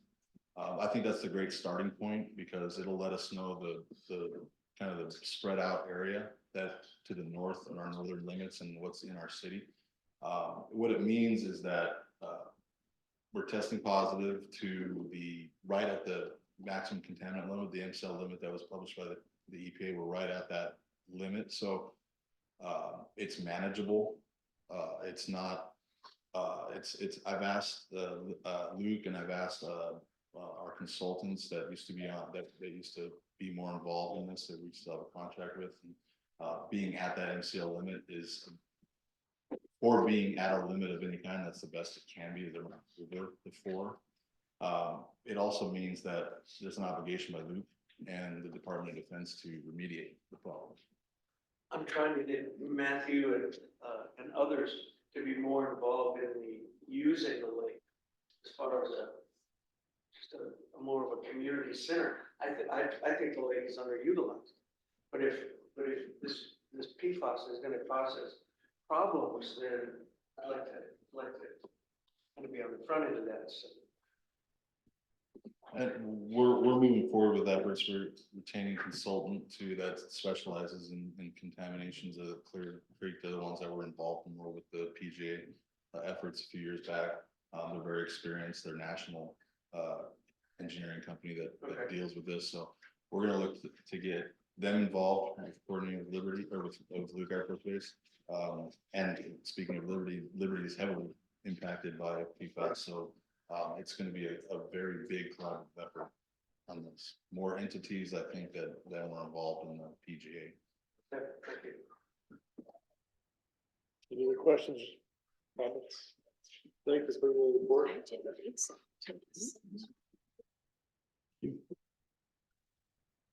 The CIP report now? Thank you, Mr. Mayor. We'll start off in the CIP projects. Traffic signs, Public Works in the last month and a half has installed several new signs, median object markers on Oil Vista and Acacia on the medians. There's additional one-way, no left turn signs in a few locations, very specifically in the West Day at Old Litchfield Road. We've got a lot of reports lately that people are cutting the median short and they're making that left onto Old Litchfield when they should be making the right and doing a U-turn. So Public Works went out and put a few signs up. Also, we added an additional some curve signs. There's a couple of areas along Fairway that we've gotten reports from people that walk on Fairway that cars are coming, they're zipping too fast on some of the curves, the blind curves with a lot of vegetation. So we added curve ahead signs and speed limit signs. So I'm getting good feedback on that. Camelback Park parking lot, we received a 30% plans from the consultant. We had them truck forward after they've We got feedback from council and got the approval to move forward, yeah, in February. So far, 30% plans, revised the curb realignment, maximized diagonal spaces. They've looked at where the speed humps are actually going to start going. We're replacing all of the 3 pedestrian ramps on the intersection of Oro Vista and Villanueva. It's a federal mandate essentially, and if you touch a project, you touch a structural section of a project that has non-compliant ADA ramps, we have to upgrade them. So we're going to take that opportunity to do that as part of this project. And once we are through the 30% plans and move on to pre-final and final construction documents, we're able to come back to council when we're ready to move to construction. The budget for the project is $450,000 general funds. We think that the modifications of taking the parking lot out of the park will sit nicely with that number. We expect the final design to be completed over roughly about the early to mid part of summer, and then we can move into construction after the fiscal year. Camelback Park, the perimeter wall, phase 7 and Camelback turn lane. That's an item on the business agenda we'll talk about as well, but we've received the 60% design plans from the consultant, and they're now engaged in utility coordination. So there's been quite a few utilities installed up against the bases of the existing perimeter walls that we have to make sure that our footing designs will be able to avoid or engage utility providers to remove the line. We're also coordinating with McDOT because as I reported at the last council meeting, from the wall east is all McDOT right away. So we're going to determine now that, especially when we look at having the phase golf cart and attached sidewalk projects, that it's how much right away do we want to acquire from McDOT? Do we want to take it to the edge of pavement, which is what the current discussion line is, because that'll accommodate the wall, the footings, the drainage channels that affects us, as well as the potential golf cart path. I expect final design to happen over roughly about the middle part of the summer, depending on how the utility coordination goes, and if we have to do new relocations. And again, given that and how fast we need McDOT to work with us on the right-of-way acquisition or the right-of-way annexation, we may be able to go to construction just after that happens. Dysart Indian School received final plans from the consultant. We have already received the approval from City of Avondale, and they've said they'll work with us on permits because the construction improvements extend a little bit into the city limits, and also our traffic control is going to extend there. I'm hoping to go to construction just into the summer. Small section of unincorporated county land that runs basically along the frontage of Albertsons on Indian School. It's about 10 feet wide. We have no reason, I have no idea why it's there, but Albertsons meant to annex into the city of Litchfield Park, and then a portion of Indian School up to this section annexed in the city of Litchfield Park many years ago. And for some reason, they left a 10-foot strip that runs all the way across. So McDOT has asked us to annex that section. Rough order magnitude, I had a contractor last summer. They were just under $600,000 for this project, increasing costs. I'm thinking it's closer to $800,000. Engineer's estimate is just over $800,000. So we're hovering in the area of $800,000 to $900,000 for the rebuild of the northeast corner of Indian School and Dysart. Boulder Wash Pathway Connections, we actually received 30% plans from our on-call consultant. So that's under review, 3 locations along the city limit line along the Boulder Wash. City of Goodyear has, they've given us instructions on how to submit. We have to upload to their portal and get a permit from the city of Goodyear because we will be going into the city limits. Part of, unfortunately, what we're having to do, we have to cut through an existing retaining wall that goes along the Boulder Wash, but it's only a little 2-footer, so we'll revise the grades and clean that up. Current budget is $140,000 in the CIP general funds. This is an FY 25 project, so we're not too motivated to get the plans done this or any earlier than this summer, so that we can start construction just after the fiscal year starts. Something else I wanted to mention, not quite a CIP project, but it's a really good asset, especially for public works. We had our on-call consultants, they created a GIS system for our storm drain facilities. And so for the last year, they've been taking existing records, as-built, record drawings, other mapping, and mapping the city of Litchfield Park's storm drain system, head walls, dry wells, pipes, channels, all over the city into a GIS system. And the benefit for this for public works staff, not only having the record information available, is that they can, we're now a member of Arizona 811, the blue state, because by law, anybody that has utilities in the ground has to just adhere to the laws set by 811. So the public works fellas, they have their handhelds and they go out there and they use the GIS and they can mark it. So it's been a very good asset for them. And it'll be a continuous asset that's available for years to come. We update it as projects go. We estimate that maintenance and adds to the GIS system will be well under $1,000. So I think it's a very good investment to keep. With that, that's all I have for the CIP updates. Any questions, concerns? I have a question.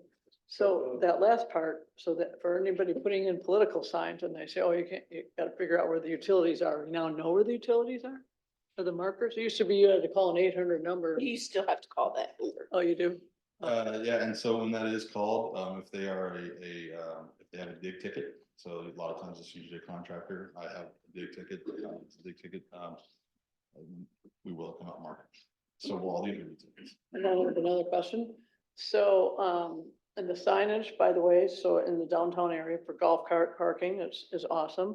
I just had one question. I think I mentioned it to John, so I don't know which one, but right outside Papa Paul's, the very first one, it shows a split in one spot, so 2 golf carts.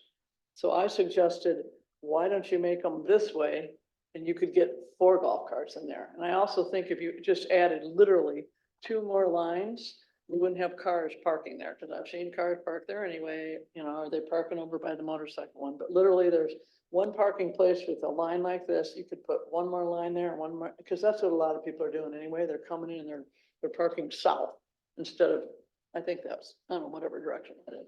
So. Councilmember Donohue, that's a very good thing to bring up. We have looked at doing the, I guess it's perpendicular parking. Unfortunately, the 4-door golf carts would stick out, so we can't sign for just 4-door, for just 2-door. So what we are actually going to do, we have the consultant that create our EPS group to do the design for the square. I have an exhibit in my on my desk. We're going to bring out object markers, which are the plastic cones with the reflectors in some locations. And then on the parallel part, the idea is that we're going to have the they're like shorter versions of speed bumps. They're bumpers. They're about this wide. Okay. We'll put a couple of them in there. So, Okay. because we've seen the same thing. A lot of cars. Yeah. They're I hand drew it and sent it to John. I'm like, what's this look like? 1 more line. Just give me a paintbrush. I'm just, anyway. I thought that was him doing pink. Just a quick question. What color do we mark the facilities you were talking about? Blue. Is it blue? What do you mark the storm drains? Blue. Like a baby blue. Oh, okay, different than the blue of the water. Different than what it is. It's supposed to either be, but according to Blue Stick, it's either purple because technically storm drain water is like reclaimed water, or it's light. And we also have the ITS, the fiber optic that comes out of City Hall and runs down to the library. That's orange. Okay, thank you for your report. Thank you. Brings a report by Mr. Folk for special projects.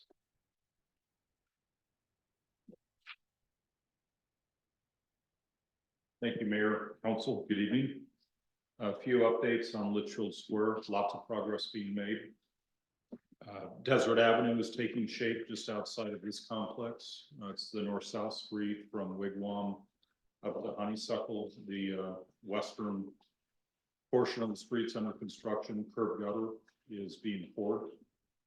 There will be a new driveway onto one of the lots just east of City Hall that was being poured this morning. The sod in the park. Maria, is it possible to pull up that one exhibit?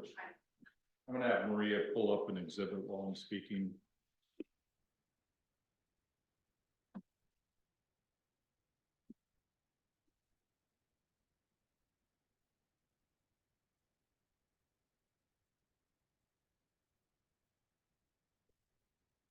That's Hilltop.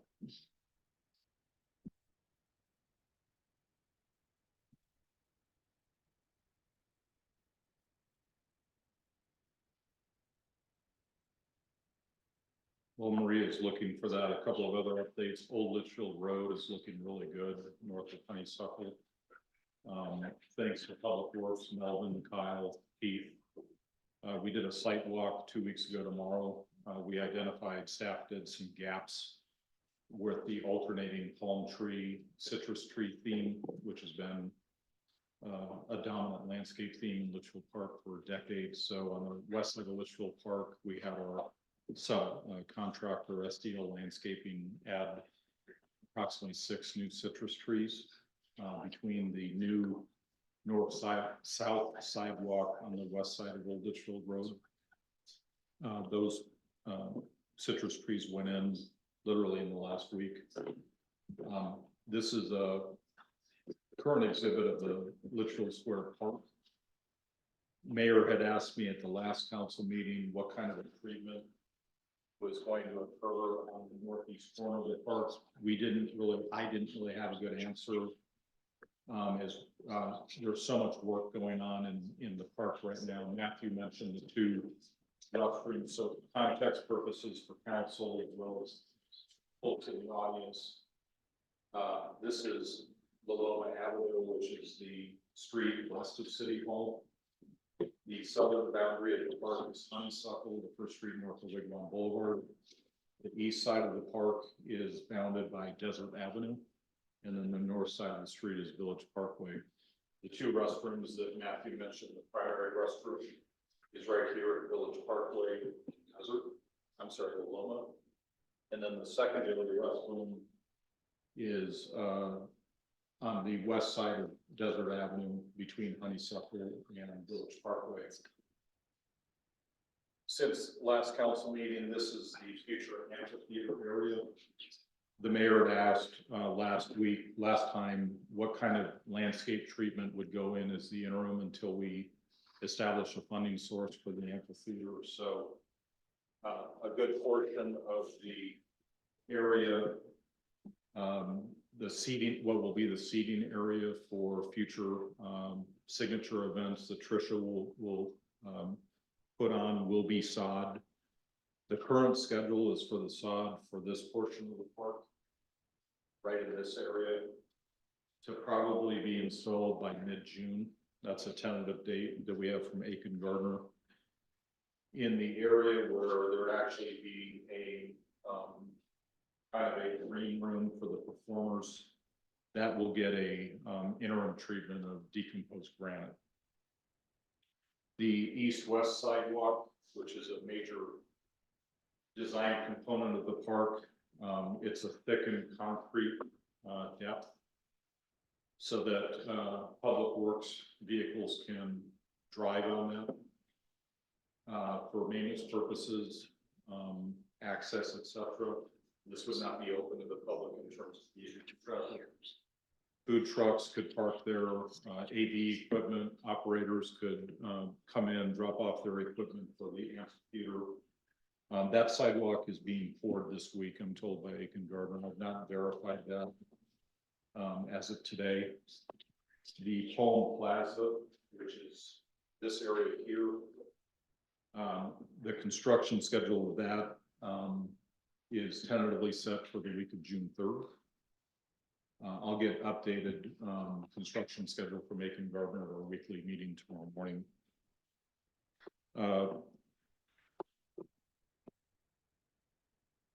think that's pretty much the update. The park, this portion of the sod has been in for a number of weeks now. We've been working with part of the field meeting that we had a couple of weeks ago. There are still some adjustments that are being made to the irrigation system.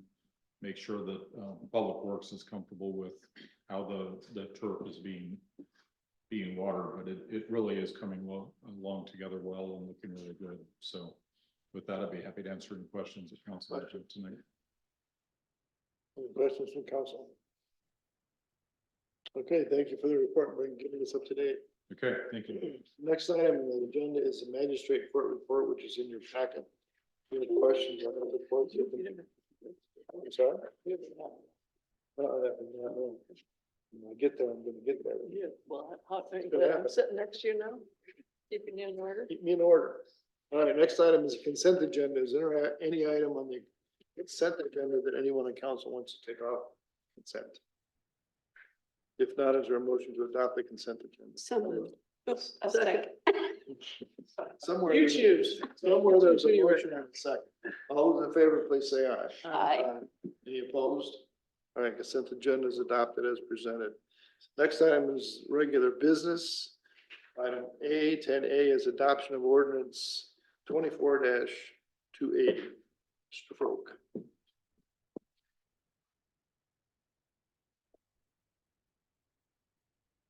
Thank you, Mayor and Council. Good evening. This was is the ordinance that I presented as a first reading at your March meeting. At that time, this ordinance did include the playground topic as well as vehicle advertising. As I mentioned during the work study, we pulled that out of this ordinance. So we've cleaned that up with Joe and Matthew on the formatting and Terry.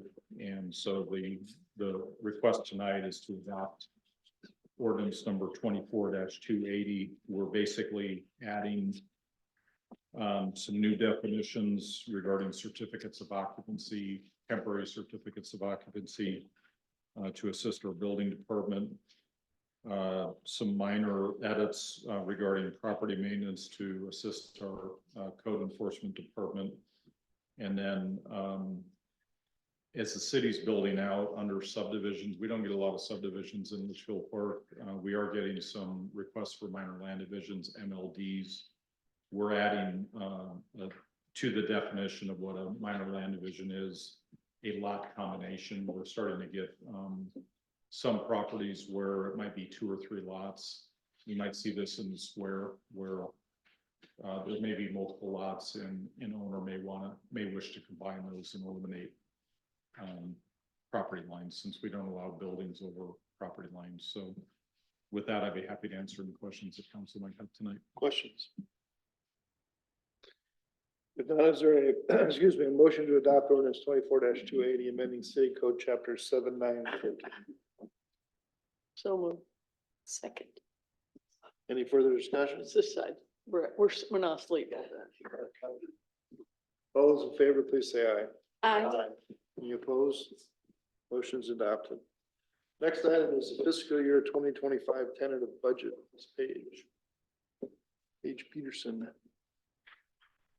Thank you, Mayor and Council.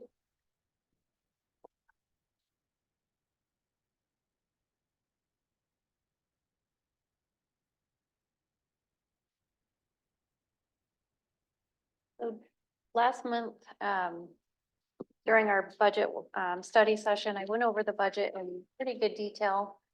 So there has not been any changes from the budget workshop to the tentative adoption. So I put together just a brief presentation just to recap everything we went over last month. Just a overview of our budget adoption meetings, because it takes quite a few meetings to get here. Tonight we'll be requesting the tentative budget adoption. So we adopt the maximum expenditures, and meaning what we adopt tonight, the final cannot go over this. It can be reduced, but it can't go over. And then we'll publish this for 2 weeks with a notice of place and time of our public hearing, which will be Tuesday, June 18th. It's because Wednesday, the 19th is a holiday, so we'll have that a day earlier than we normally do. And then on July 5th, we'll have a special meeting to adopt the tax levies for the CFD and the SLIDs. That is a Friday. We'll do it at 10 a.m. just in Zoom, and it should only take a few minutes.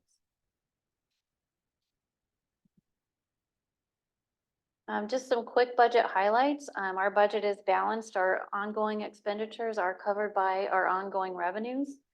And our one-time expenditures are covered by our one-time revenues and our accumulated fund balance. Litchfield Square will be completed this fall.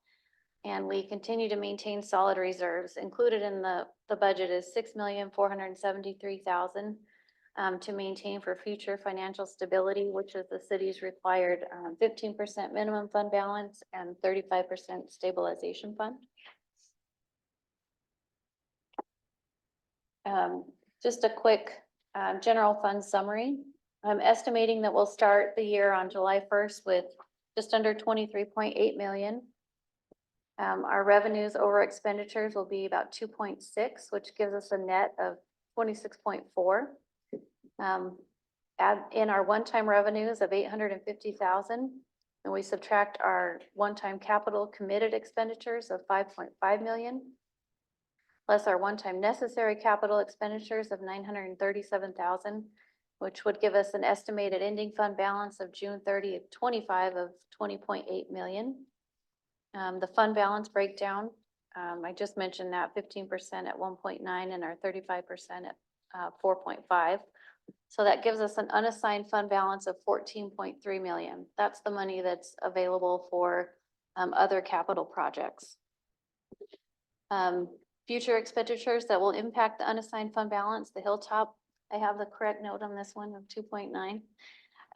Camelback Road improvements of 3.5, and then one-time capital projects that are not already included in that committed or necessary projects list. Just a quick recap on our personnel budget. Total wages for fiscal year 25 are $4,016,176, a difference of $340,499 or a 9% difference. Our benefits increased by $97,649 or 8%. And then our employer taxes and workers' comp increased 12% or $40,760. The biggest difference in the wage increase is we have added 4 maintenance tech 1 positions to Public Works because the Litchfield Square Park will be opening. We'll also have additional maintenance on the Hilltop as that project develops.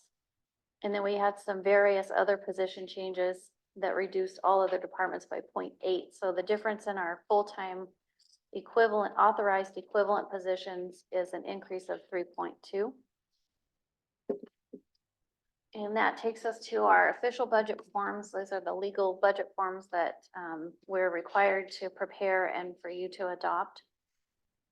Schedule A is just a summary of the entire budget. So our total budget with all funds combined is $27,242,060. Our expenditure limit this year is 27 million, sorry, this is really small on my screen, is $23,792,060. So we'll have to really watch this as we complete Litchfield Square. We'll be done with our bond proceeds. So that money has been exempt from our expenditure limit. And now as we start to get into city cash, that counts towards our expenditure limit. So I'm really hoping that we hit that 17.9 million this fiscal year. And then we should have about 2.2 million in additional capital funds for the projects that are outside of the committed. If Litchfield Square rolls into next year, then we'll have to really look at that additional $2 million. That's just something that all of us as a team will have to watch and pay very close attention to. A quick year-over-year summary. Our operating budget increased by 10.1%. A lot of that is the Litchfield Square Park opening. Our capital decreased by 54.6%, and that's because we're wrapping up Litchfield Square. Our debt service didn't change, it's just the budget amount decreased 16%, but the actual didn't change. We just budgeted higher than what the actual payment ended up being. And then our contingency increased by $2 million, and that's because I put in a $2 million contingency for Litchfield Square, and that's just for the timing of the project, not to spend more of it, just depends how much they complete by June 30th. Our expenditure limit increased 3.36%, so it did increase 774,000. And that is my quick recap of fiscal year 25 budget, and I'm happy to answer any questions if there are any. Questions from council? All right. And then is there a motion to adopt the tentative budget proposed for fiscal year 2025 in the amount of $27,242,060 and authorize staff to publish the notice of public hearing for June 18th, 2024? Second. Any further discussion? All those in favor, please say aye. Aye. Any opposed? Okay, motion's adopted. Tentative streetlight improvement district SLID budget for fiscal year 25. Thank you, Mayor and Council. I don't have a presentation for this, but I just did want to point out just a few things with the SLID budget for 25. Last budget year, we had built in an APS rate increase. That ended up not being near as much as I had calculated. So between the three SLIDs, we've built up a reserve of just a 15,467. So if you see this 25 budget amount of 32,671, but the levy is only 27,501, and it's like that for each SLID. That's because of that reserve. So overpaid a little bit in fiscal year 24, so they will see a reduction in 25. And I'm happy to answer any questions if there are any. Questions from council? No. Is there a motion to adopt the tentative budget and estimates of assessment for streetlight improvement districts 1, 2, and 3 for fiscal year 2025 and authorize staff to publish the notice of budget and tax levy for a public hearing for June 18th, 2024? So moved. Second. Any further discussion? All those in favor, please say aye. Aye. Aye. Any opposed? Okay, that brings us then to item D, which is the perimeter wall phase 7 design.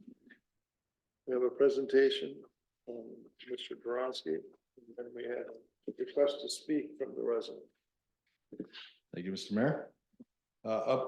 This item is kind of a continuation of the item brought forth last month by council. Council approved last month to move forward and file design with the ask that more information be brought back for the view fence sections and where they would go. So the ask for this particular business item is two parts, which is the general layout of the walls versus the solid wall versus opening sections, and then the type of opening section as prepared. So without going through the background discussion, talking about the exhibit. So layout option 1 is the same as last month, where the only opening section is generally parallel to the fairway view area.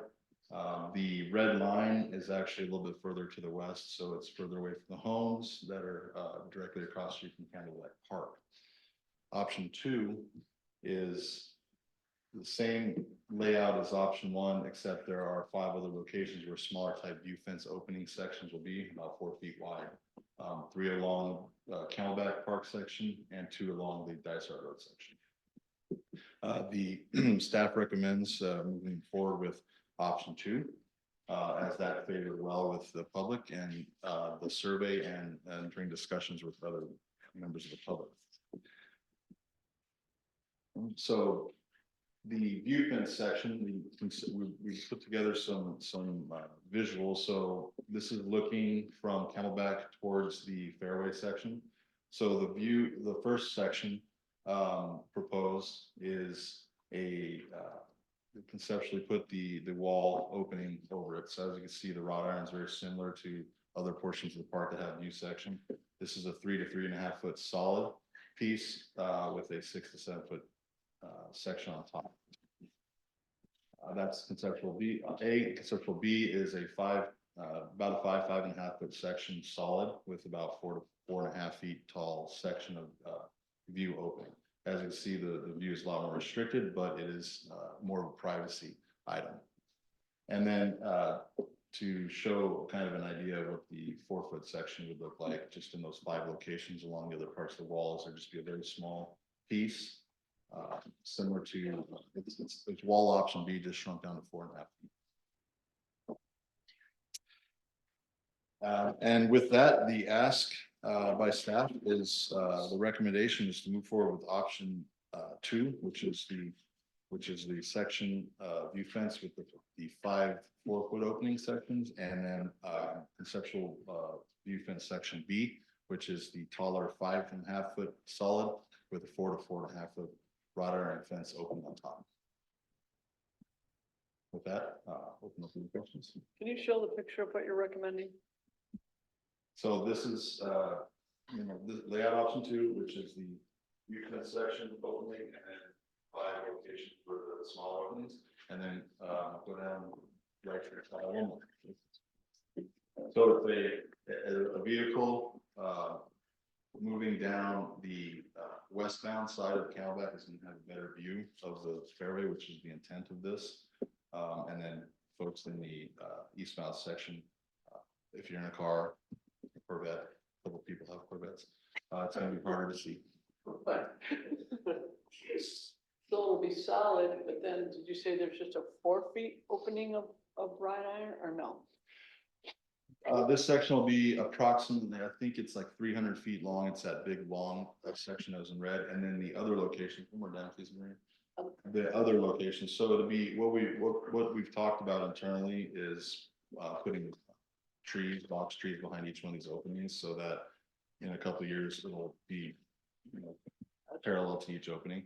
Not a lot to see through. Just gives that feeling that if you're in the park, they're not enclosed completely, and that from the outside, it does have a sense of, it's not just an enclosed city section.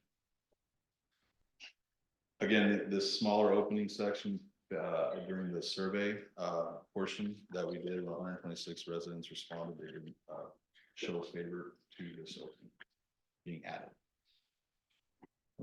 So again, the ask for council tonight is to approve conceptual wall option B, which includes these smaller sections, and layout number 2, which has these.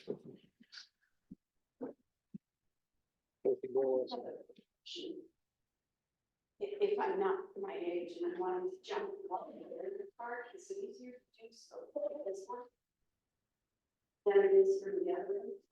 But it looks to me like it's one country that's put up on the block wall, 4.5 is not a, and there's even a bar you can step on the streets. At least half of that. Councilmember, that's something we just struggled with. I know Councilmember Romack brought that up last time. I have tested it out myself on another fence, and where there's a will, there's a way. So I think the idea is again, where there's a will, there's a way, and what works best. So the taller section with the wrought iron is harder to shimmy up because there's no footholds. There is a foothold, but it's not as high as this. So, but if you get somebody with a little bit of a bounce, they'll get up to this thing pretty easily. So again, where there's a will, there's a way. It's going to be tough. They're going to be reaching and hopping. Unfortunately, it's very difficult, and the public works can attribute to this. It's very difficult to make a wall climb proof. A flock camera will get them. Mr. Mayor, Yes, Councilman Blair. Keith, is there any plan, I mean, to visualize these on their own, is there any plan for any landscaping to go around them so that you have trees or shrubs or anything that might help with impeding going over, because to be honest with you, I like the lower wall more than the high wall. Especially if you can mitigate it with some plants to stop people from going over it, cactus or whatever. Councilmember Kerr, so the landscaping is not part of the scope yet of the project.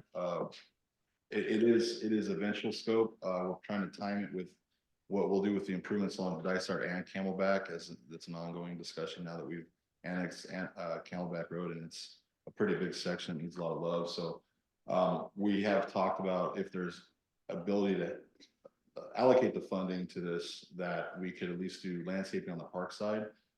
We have talked about on the right of way side. I think that's just a discussion we'd have to have a little bit more of, because it's just funding at that point. But we do have an idea of what type of plant material and what type of landscape we want to do. It has to commensurate with the larger multi-use path that we want to put along here too. So in the end, there's actually going to be a pretty small landscape section.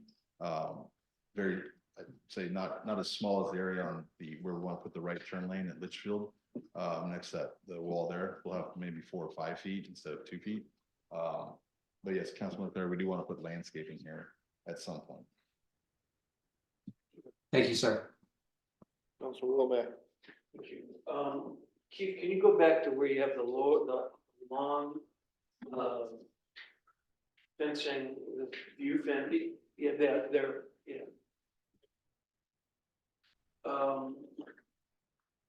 When Litchfield was designed, this growing plan they come up with 100 years ago. It was kind of if you notice when you drive around on Bird Lane or some of these other Villanova Way particularly, it's like this peekaboo where you see a little bit and then you have all houses, and then you get to see the golf course again and other houses. And personally, I happen to like this idea where you're not looking at houses, you're looking back at the golf course, and it looks good. Instead of just being with one. And I will say, I'll point out, this is a small section. The actual opening section is past the page, so it'll be a much wider section for the view plans, regardless if it's option A or B. That's exactly the derivation of thought for this, is to have a kind of a peekaboo effect for vehicles driving by. A lot of the comments I do recall in the survey was that people didn't want to have a feeling while they're on the inside of the square that they were in a coffin of sorts. So a 10-foot wall while you're in the park is just, and so people on the inside wanted to be able to see out a little bit too. And the compromise is if you have these small sections of fence opening, it gives that ability to see green on one side and then be able to see out on the other. So I emulate your thoughts on that.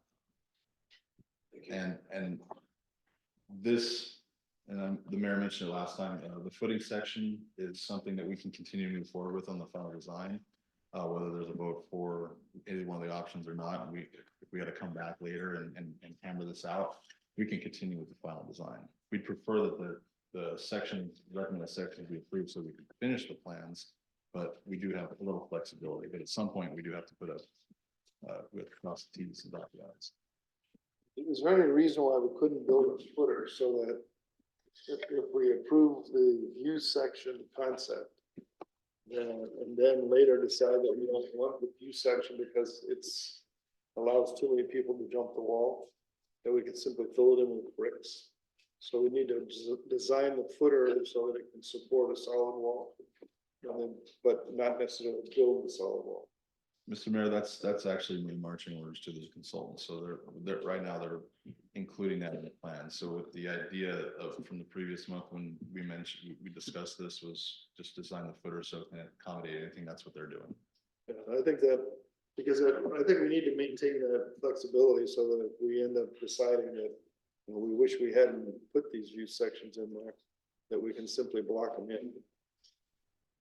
Absolutely, and I'll keep that in the design. It's a drop in the bucket now than to tear down a section. So yeah, it's a couple inches here and there on the concrete. It isn't expensive now, but it would be incredibly expensive if we decided in the future to block it in. Change. That's what Brandon Watson put us to the same. Similar, Turtle Park is out a 4-foot opening, so this is 2 to 3 feet, a little bit taller. And Turtle Park goes about halfway. This one was brought in. The whole fence is tall. Yeah. Here, this whole fence is tall. Yeah, and that's why everything, the wrought irons extended up while the solid section's pretty close to what the other one is, maybe a foot short, but this entire wall varies between 9.5 and 10.5 feet. This isn't the one that you've been recommending. You've been recommending one where the bottom section, instead of 3 to 3.5 feet, is 5 to 5.5 feet. So in this picture isn't. We should look at the other picture. The one we're recommending. There you go. This is the recommended option. This is the This based one on is. council feedback and other feedback. Honestly, we didn't distinguish the difference between the two options in the survey. It was just a view fence. So this is where we're tightening down some more of the details. There's discussions just bringing the solid wall up. It's a little higher to climb. And gives a little bit more sense of security on people driving on the inside and walking on the inside of the park. The answer to that was bringing the solid wall a little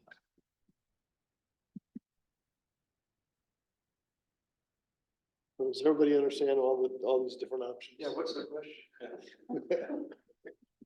So the question is to direct staff to proceed with final design of the perimeter wall phase 7 per the recommended wall layout and recommended views fence sections. I think the recommendations are one long view section with a 5.5 foot solid wall bottom, and then 5 4-foot sections spaced out around the remainder of the wall, where it would be again at least 5.5 or 6 feet on the bottom, and then 4 feet wide. That's what's being recommended. So that's what the motion would be, if somebody wants to make it. Once we get to it. Yeah, no, we're gonna get to it. We're not skipping it. This is finishing with Mr. What's that? No, not yet, because we still have somebody who wants to speak. So, okay, so we're gonna go on then to the speaker, which is Brian Colbert. Thank you, Mayor and Council. My name is Brian Colbert. I'm a resident of Litchfield Park and also a member of the RPG Commission. So yeah, there's multiple elements on this project to consider, and my comments are focused on the larger view section along Camelback. That's the part that was shown in the picture there across from the golf course. For me, I think the main benefit of having that view fence there is so as cars drive down Camelback, they can see the golf course. It highlights one of the great amenities that we have in the city. So for this particular section, I think it should be option A, which is similar to what's at Turtle Park, the smaller with the larger view fence. So that would, again, to increase the view of the golf course there. I also think this section of the view wall should be larger than in the proposed design. Currently, there's a large portion of solid wall at the farthest part west, and then there's a section of view fence that's about equal according to the picture. So I think that should be increased again to increase the view. So it'd be a similar view of the golf course as it is today. So that's my comments. Thank you.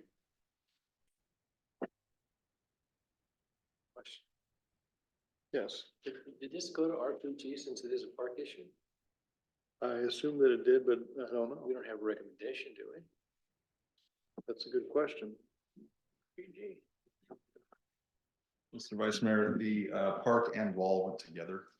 So when it was proposed to RPG, they looked at the option B or can you go all the way here, sorry, she's all over the place. The park with the diagonal and the wall opening sections were presented at the same time. And so they were both in that manner. Go up to. They were approved, but they didn't make a recommendation. They just approved this drawing here. They approved this. How many feet is that red line, the longer view fence? So this is what we're saying, this is what we're thinking. So the idea is that we don't want the feedback I guess from some of the homes is that they don't want to be staring across the opening to businesses, so we're stretching it out a little bit further than what you're seeing here, so they'll get a little bit more, but we'll basically take an angle on both locations, and whatever that angle is, crosses with the wall section. Okay. So it'll actually be a little bit bigger, this one's about right, and this. Again, I'm just in favor of looking down at all. Hey, it is an amenity. Have a nice view. So you like A? I like it. I agree. B was, if I can ask, I'm sorry, should. Councilman Claire, do you have a comment or a question? I prefer A as well as Councilman Romack and Donahue. So the 3.5 foot bottom, Yes, sir. Mr. Vice Mayor. I'm confused. What did RPG see and recommend? RPG has not seen the profile, these conceptuals, but they've seen the plan view with the They've seen blue this line one and right red here. dots. This, They seen the top down, they haven't seen the walls. They didn't talk about the walls, the They views. saw that. They saw that and then, With the little small sections. I don't think I have it, the exhibits I brought last month that had profiles that matched the Turtle Park were part of that, so they saw that there was gonna be a half and half. Half view and half opening at the bottom. And there was, I can tell you if I recall correctly, that we didn't dive too deep into the ratio. Just the fact that there was a view open. Councilman Watson. I'm just thinking from a driver's point of view on the street, if your sideline is 5.5 feet tall, you're going to see the street tops. The site view, and it's hard to see. The current wall sits up about, it's somewhere in between the 3.5 and 5 foot view because it's on a hill. So it is hard to see to envision that, but the people further going westbound will have a better view because the golf course actually kind of rises up a little bit and you see a lot of trees in the background, but then that's far away. It's not the close-up greenery and vegetation. So what is the sense of council here? Yes, Mr. Vice Mayor. Why was staff recommending 2 as opposed, or at B as opposed to A, or? I think for security, They're recommending B. they're recommending a taller bottom part to increase the security feature of the fence. As opposed to A, which gives it'd be a lot easier for people to get over it. Feng shui look. I personally was torn because I like option A more than I like option B, but option B does provide a more sense of security.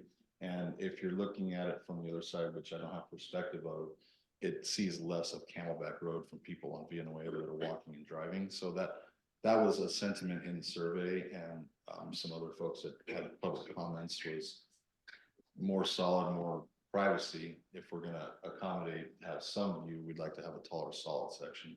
A solid section is a little bit harder to jump up on, where the other section has.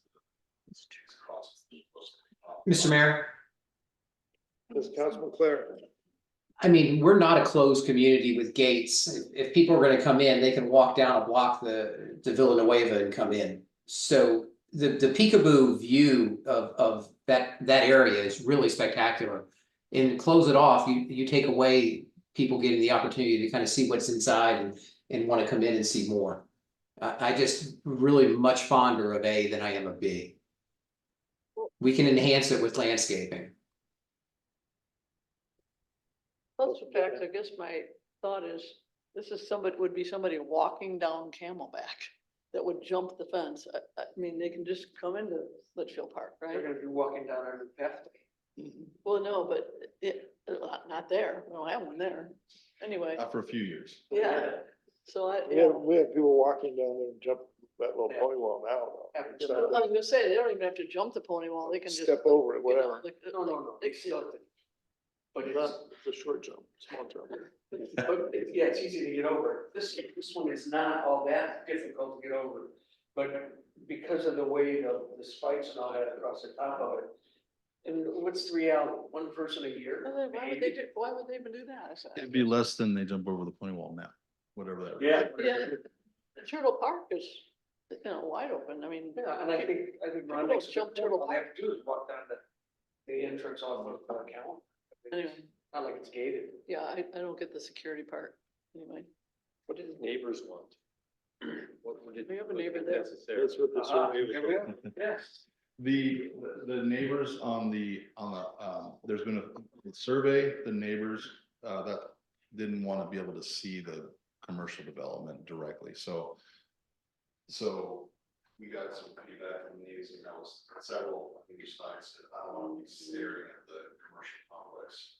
There was no real comment of this part, so we wanted to, respect the privacy and not give them too big of a view, but yet still accommodate.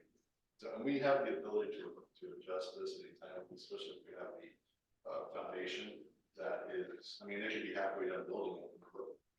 We don't like it, well, then at that point, all it takes is throwing off blocks, because the foundation is very big enough. So we pulled away from this location, and they have addressed privacy, and they just have to put it that way, and there was no dissent on that, they just wanted to deal with stuff directly across commercial. We're gonna put a view fence in, the simplest thing is to put it in larger and then fill it in if we don't like it. That's the simplest. Put it in larger and fill it. With a smaller section. Yeah, the Instead smaller. of having box. 6 feet, Yeah. maybe you have 4 feet. And then if you don't like the 4 feet, or if it's not, doesn't provide sufficient security, or the people across the street looking, they don't like the views, we can always add more blocks, that's easy. Taking blocks out, it's also possible, but it's a little bit more difficult. So just for clarity purposes, we're only talking about the fairway view. The windows that Keith showed the open model, he also showed what I'm gonna call the window model. The window model will be around the curve of the park. The view fence you're debating over is only on the view of the fairway. Yes. Yeah. I just want to make sure we're all on the same page. Then it's solid. And I think at this point, regardless of option A or B, whatever we choose for the fairway, the window sections will match us. You vote to say we want, option B, the tallers on the window sections, and option A on the fairway section. But at this point, I would match it. He's raising his hand. I'm sorry? There's Colin, he's raising his hand, he's the neighbor. Well, he's to fill out a little sheet to speak, and he's welcome to do that, and he'll have to speak. But I'm serious, if you want to. She says I cannot do it. Who said that? And if he does, I do, it's You're welcome to speak, Yeah. but if you just fill out did you tell them they couldn't do it? Well, she said. It's on the form? Okay, well, we're gonna ignore that part of the form. Cross it out. Fill out the form and we'll let you speak.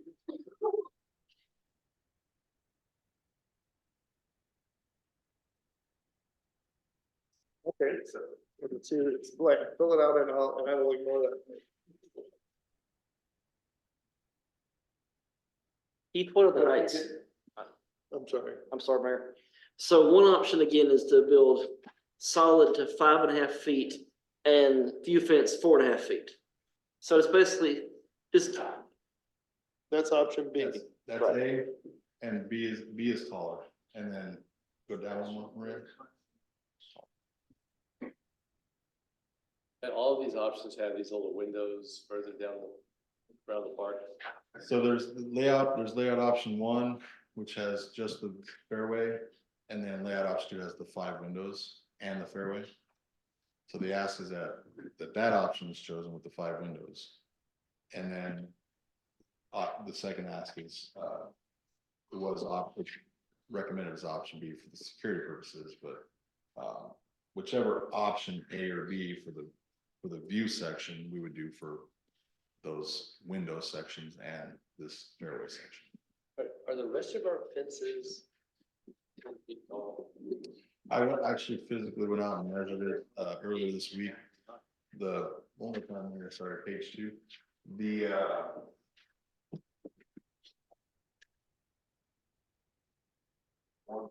This, where the wall. On the private side. On the private side. Really? Actually, this, I mean, depends on where you take what you need to do that day, but. Right. 10 on this side, about 10 and a half on the owner side. It's small. Yeah. Okay, so let's get another perspective. We have two residents. Who wants to speak first?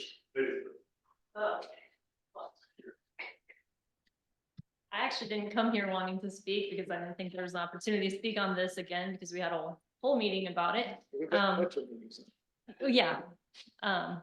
So, you know, I know the survey was sent to people who lived right around there. However, I believe this affects everyone in the neighborhood and outside future residents of the neighborhood.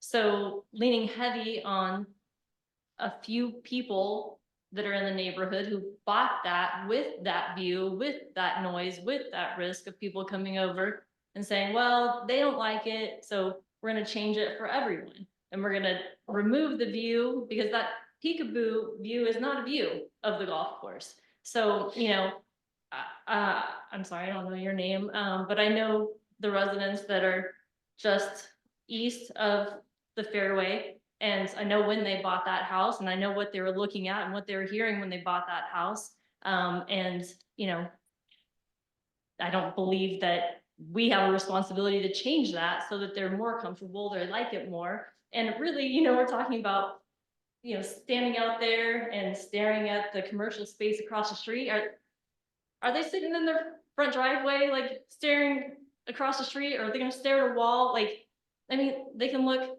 towards the golf course, they can look somewhere else, but really, like, we're, you know, talking about walling this up, closing it in, and it's just not what we're here for. It's not what most residents are here for or want here. But which option do you like? Which house do I like? No, which option? Which? Oh, the bigger view, so 2 in A, right? Hey, More view, more green, more open, yeah. I mean, I don't want much, I would like it much wider, but, you know, a compromise with this section and more view. But closing it up is, I think, a shame. okay. Mayor, City members of the council, my name's Colin Barleycorn. I live at 950 East Gateway Circle. Can we go to the time view again, please? So I live right there. If you all know that the last name that we're at.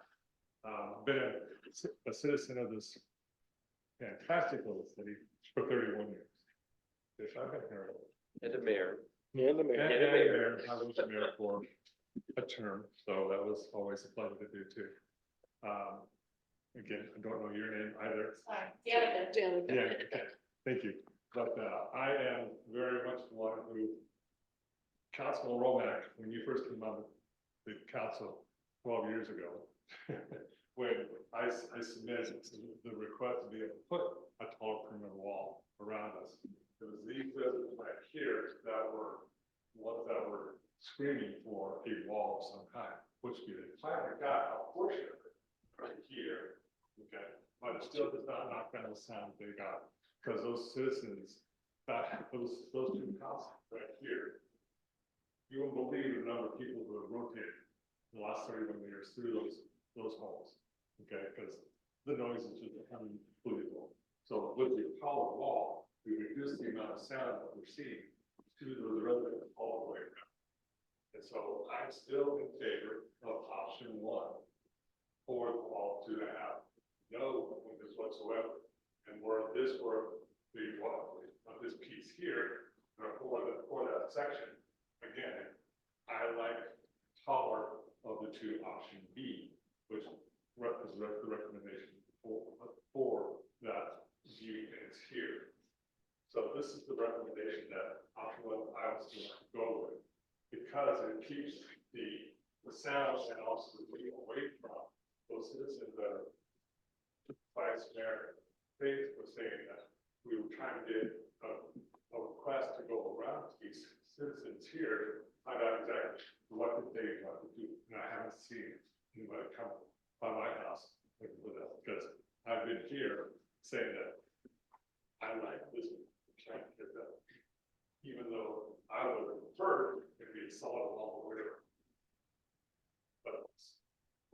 staff is recommending the option two, okay, with this here, which I'm recommending option one.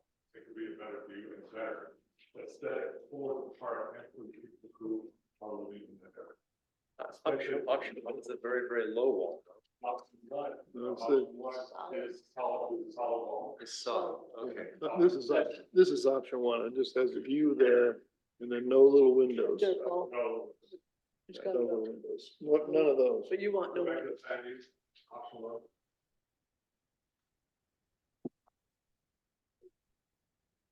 You keep this view here.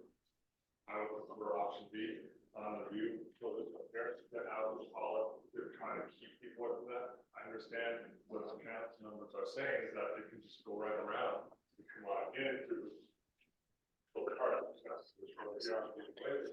I understand that, but I've had a problem in my home here with transients being in my side now. And I believe that keeping the walls larger, keeping that side away from this place here will help reduce the number of transients that we're seeing in that area, especially around the campus. So again, this is the option that I think is best for myself and for my neighbors, especially my neighbor too, east of me. She and I both agree that's what we would like to see, but she's not here tonight, so I'm speaking on her side for that.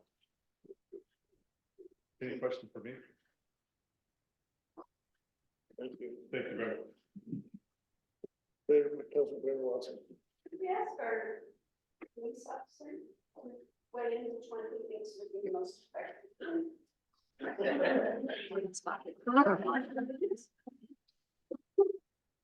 I don't know. Okay.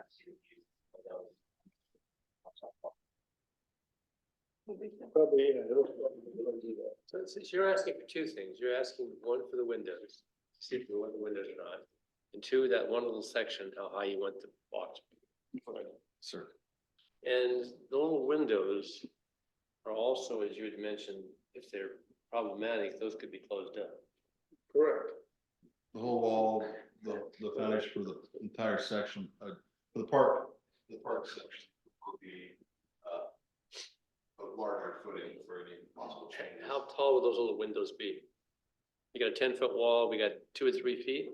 The option B is about 4 to 4.5. That perspective might be off a little bit, but it would be, 5.5 feet solid would be about up here.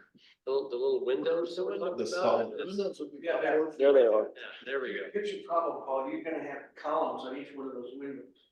Yeah. So you're building more, 5 more columns unless you don't have those. Yeah. See what I'm saying? Yeah, there'll be somewhat more columns. It'll be marginally more expensive to build. Yeah, no. There are three more blocks on them, because there are 4 total around. Right, getting down that road. I just went down a few. What I'm thinking about is just a compromise of let's not do the windows around there at all. And do the lower wall on the open, on the view, so that, can you go to the next slide? Yeah, on that one, you can actually see down the golf. On the one that's taller at 5.5 feet. Then why do that at all? That's really not a window, that's just running, so that's just becomes a maintenance item more than anything, from 8 to 7.5 feet to 10 feet.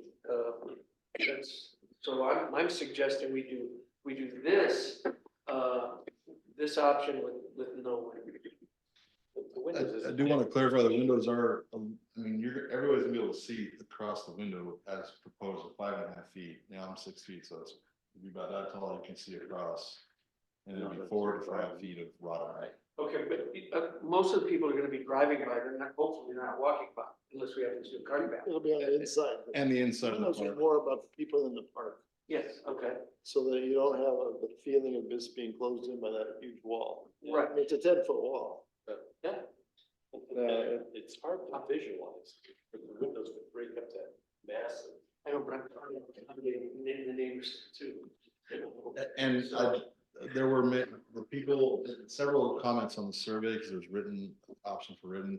There were several requests for more windows. They weren't calling them the windows, but the openings. So we didn't have that option. So it was just, say, less than a half a dozen, but you're right. The breakup might necessitate a few more windows than 5. Maybe we're talking a slightly larger number on the longer section along Dysart, maybe instead of 3, maybe there's 4 or 5 there. But that's something else we can talk about. I know the ask is for 5. Yeah, that's. So I don't know how many years ago, Dr. Paul Charneski came in and made this presentation because of his concern about the ER. And that obviously you've got transients and drug situations and that's it. Now, that's a very different setting than any of the rest of the park. He's right about that. You know, you've got the ER situation and people get checked out and then no one, so, you know, obviously that makes a big difference where that's located, so, yeah. I also don't see the real value in having a little peekaboo wall. Can you go back to the design that shows the park? Okay, the little peekaboo walls are so close to the intersection, nobody's gonna take the time right there to look, you know? It's not for the people outside, it's for Right. people in the park. In the park, you got, if you're in on the sidewalk or you're in one of these homes, you've got a view of the whole park. So you've got green. It's just got a wall that keeps you from seeing the commercial properties, Again, which to me, I would think that's a good thing. I don't really want to see those. And it's pretty far away too. Yeah. I'd like to see us divide this into separate issues to vote on. First of all, I'd like to see us make a decision about do we want the small window walls or a solid wall, because I think you have a very valid point. And I've heard of some of the stuff that goes on. My sisters used to walk their dogs behind in Camelback Park and they can't anymore because of some of the things they found. And I'd like to split it into that decision and then address the view wall, the long wall, as a separate issue. Can we do that? we can. We just have to make a motion. Okay, so that's my motion. Oh, well, I probably I speak everybody happy. Let's make it. I move that we consider, having your group go forward with design of the Camelback Park portion as a solid wall with no peekaboo. No windows. No You move for no windows. And does that include this section? No, No, just the just windows. really next to by the intersection. There's no windows. Not the fairway section. That, yeah. So you like to design in option 1. And we're gonna take the view fence question out of that. Out of that for right now. and So address that you separately. wanna move going forward with option 1.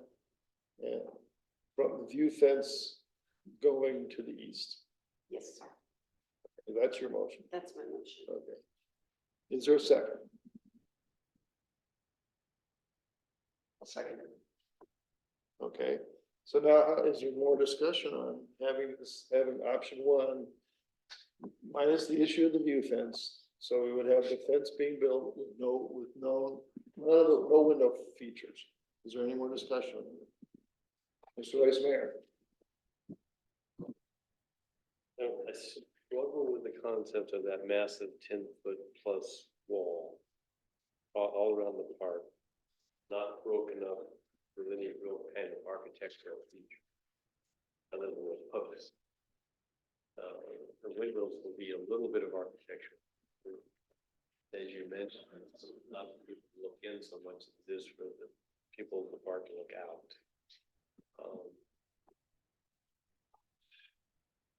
It's probably easier to fill it in than it is to take it down. Take it, put the wrought iron in, if we don't put the windows in, didn't like it. It's the That's- only I solid don't know wall. I don't know the answer. I'm really sitting on the fence. Yeah. Are you sitting on the view fence? I'm right in the view fence, you're in the view fence. I can't visualize it good enough. Well, we have no other solid wall in all of Litchfield because it's back No, it's home. all. Well, all of the walls are solid. Right, but it's Except in for- people's, visibly, it's always in people's backyard, or it's all along, I mean, this would be the very first, where else do we have, think of every intersection, do we have a solid wall? Do we build 10-foot walls in backyards? Well, backyard we do, but I'm saying that visibly, I'm talking about from a street. What's your backyard look like now? It isn't in my backyard, but it is if you go towards the west. Yeah. So you're just going from 6 to 8 maybe? My fence isn't in back of mine. Cause it stops before it gets to my backyard, basically. It's the. Mr. Mayor? You can't visibly see it. Councilman Claire. Yeah, a 10-foot fence, I mean, if we look at that little section that's just to the west of where the blue line is, where it says ending location. I mean, that fence, and we close that in, it's just gonna close off everything and have no view. It's just gonna completely close off, and you've got a park to kind of create space, and again, we're not a gated community that people can't get in from a block on either side. I'm good with solid option one, but I am not for a full fence at all on this thing. I think we need to have some sense of architecture, some sense of peekaboo, something to look into that. That's a really special part of the park right there. So that what Ron's saying is like the corner be solid, like here, no, I'm talking over here. Right, this be solid. Right, is that what you're saying, Ron? No, I think. I he's can't- saying It's he solid, wants- and this should have a little. high up and then that building. No, I think he's saying just don't do one. Don't do it at all. Is that right, Ron? I was saying, the windows are better than no one. It's better to have them than not to have. There should be some type of architecture in the wall, just to let it breathe, something. And like I said, again, the security issue, I fully respect that. We should have the police that area better, so we don't bother or see what's happening in Mr. Barley Court's area. But there should be some type of architecture in there. Just a block wall that's 10 foot high is gonna be a little odious. Odious, sorry, wrong word. Yeah, I just don't like the idea of a 10 foot high wall. I mean, that's tall. Coming down all that stretch. It really, it's gonna restrict the view and close things off. What's on Dysart, as you come from Indian School north, along Villanueva there, that's a solid wall with no view breaks in it. But it's only about, There's a, Councilmember, there's a section that like one of the first phases wrapped north a little bit, and it tapers down after, I think, the second lot, and then after that, it's regular 6-foot block wall all the way down, including the green space openings. Those are solid at about 6 feet. and we're talking 10 feet here, right? So it's 4 foot higher. Yes, sir. But didn't we do that kind of height to evade some of the noise issues to? Right. I don't know how. Litchfield Road, 2 nice, it's all 10 foot. Right. Correct.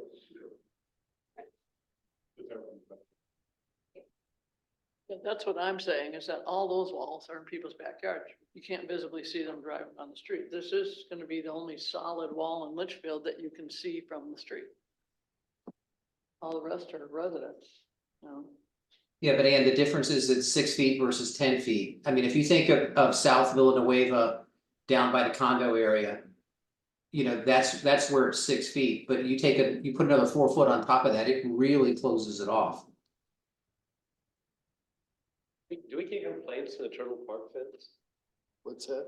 The Turtle Park. It's all visible. Yeah, do we get any complaints? Column, all wrought iron column, all that's all visible, the entire, but there's no homes there. Well, across the street over there and across over there. Across the street over, Not across from the park? Yeah, but you know, the whole park. So you get to- So it's almost, they're all solid. That's the one I liked too, early on, but that wasn't even talked about, because it was completely visible, no solid at all. It's just column and then, you know, wrought iron column. It's solid like to here, and then it's. Sure. There, yeah.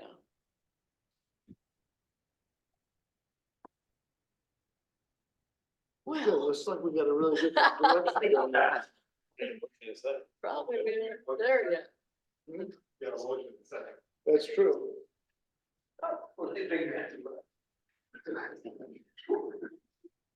Okay, so there is a motion on the floor to build option one, not considering the view fence portion of it, so that to build it with no windows, no window openings.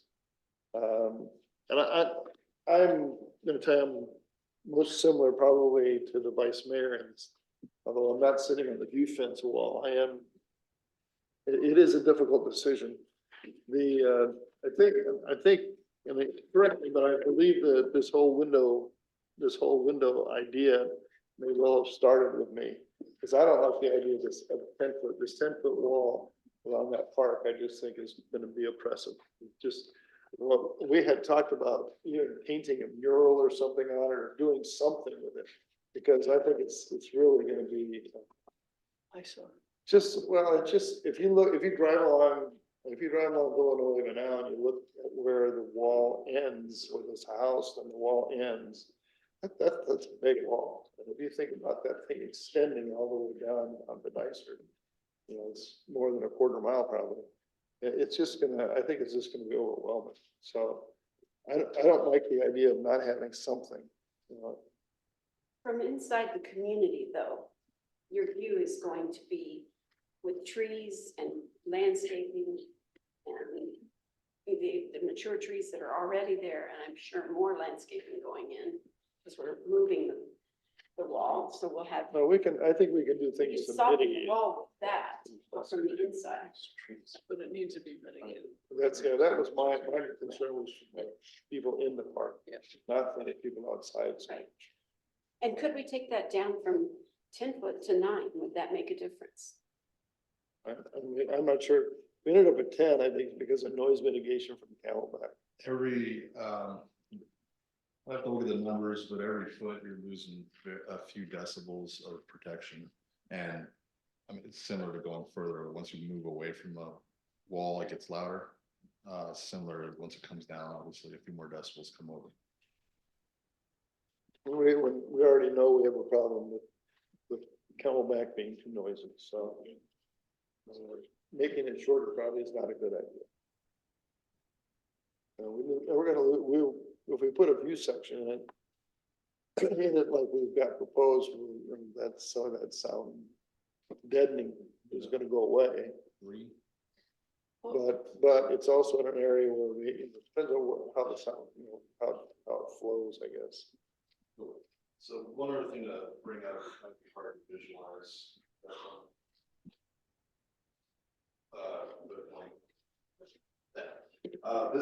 This wall, the bottom of this wall, a few feet above Camelback's curve. So this were the two different types of EG. This point is a little lower than Genoave's curve. This is a little bit lower too. So while it will be a 10-foot wall on the Camelback side clearly, and will obviously slope toward the wall itself will come down a little bit. The important part is that it's still 10 feet from Camelback, so the sound abatement is going to be beneficial. So when you're driving, once you're walking, you're away, but even though you're 10 foot wall, it's not a little bit of a hill. And so when I look along, How far out is that wall from? 20-ish. So it's gonna be out along that line where the. Yeah, slightly or there aren't needs the light, that's why. So go back to the park picture, and I have to stand up and point again. So here's my question, this is a whole other mess in here. Why couldn't we do a 10-foot wall, basically here? And then, I mean, that's what nobody wants to see, that's the corner that, I don't know, just in this corner. And then that is the ER over here, which, I don't know, isn't throwing out. It's the sound. The sense, so the acceleration, and this is actually this side of Dysart and same side of Litchfield going up the hill are the two louder nodes of our noise study. So this area is loud, similarly on the west side of Litchfield because of the acceleration. 0 to 60. Louder on Litchfield because they're going up a hill too. 0 to 60 in your car. Well, those Corvettes, you know, they. Yeah, yeah. GTO. Yeah, Danica, you got that car. We should all have, we want to encourage golf carts on Camelback. Yeah, yeah. That's what cutouts are for. Let's do it, the mopeds, Right? electric bikes. Oh, boy. All right, my suggestion is, go ahead and, how far can you go in the design before we have to make this decision? Assuming you're already designing all the footers, so that it doesn't make any difference for the footer design. Yeah. Then you're gonna, no, because we're gonna design it so it can be a solid wall. Yeah, you got your column, your piers, they're gonna be having a different footer, you know, fencing in between. It's all, you're gonna do that in like typical sections, aren't you? The Councilmember Romack's right, at each opening, there either side is a column, and then at the events, there'll be at the same spacing as a solid part, you know, along here, and then we'll have the support steel members in between the columns. So this part wouldn't be a big deal, but then we'd have 10 columns of RAM spacing that we have to finish the plans, which we were hoping to do early to mid part of the summer. To avoid any just design delays and timing it with council, because we have no July meeting, right? So it would have to be August, would probably be drop dead, because then we'd be rolling into the new fiscal year and we'll want to be looking to build. So we could take at least until the June meeting to make this decision. I'd say that's probably fair. All right. Well, I think we've had good discussion, and everybody here is got their thoughts on it. Councilman James is not here. So he hasn't had any input into this. He lives right there, so that'd be. Oh, he doesn't really live all that close, so. So my suggestion is we table this until the next meeting, at which time we will make a decision one way or the other. So do I have to withdraw my? Yeah, you'd have to withdraw your motion because we got a motion and a second. Well, I'm happy to bring it to a vote. You know, we're gonna have to decide that. But just to get an idea of where Sure. you stand on that particular question. The approval for last meeting gave us approval to go through final design, so we don't have to stop the brakes on that. So we can continue with the consultant. We all need to drive by there. What are you gonna design?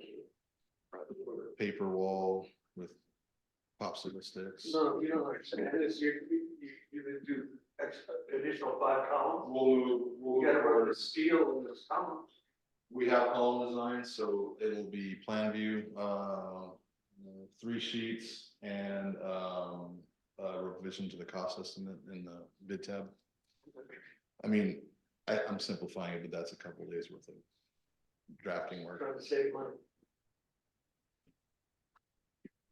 All right, we have a motion on the floor, and it's been seconded. Is there any further discussion on the motion? What's the motion? Motion is to proceed with final design for the section of the fence to the east of that red section. So the blue section to the east of that red section with no windows. So to proceed with the design as shown in option 1 to the east of the red section. Everybody understand what the motion is?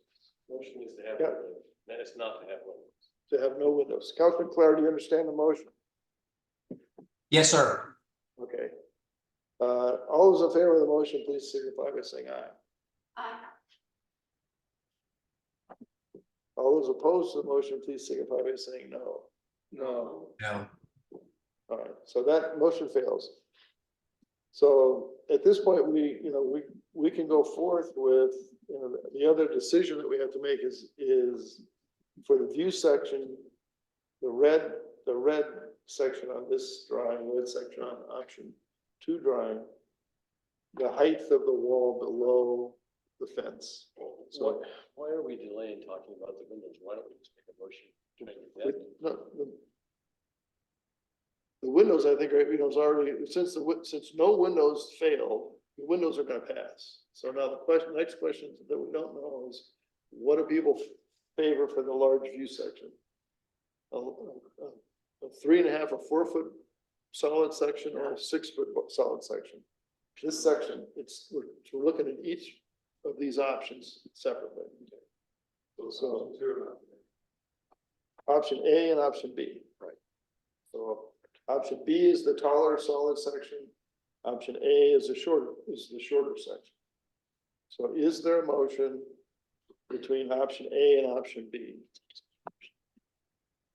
I'll make a motion that we, based on the drawings we're seeing here, and we're not getting the full 10-foot height of what the drawings that we have. I make a motion that we approve option A. Okay, is there a second? Second. All right, is there any further discussion on option A versus option B? The difference being in the height of the solid section at the bottom. Councilman Claire, do you have anything to add? No, sir. Okay, is there any other further discussion here? All those in favor of option A, please signify by saying aye. Aye. All those opposed? All right.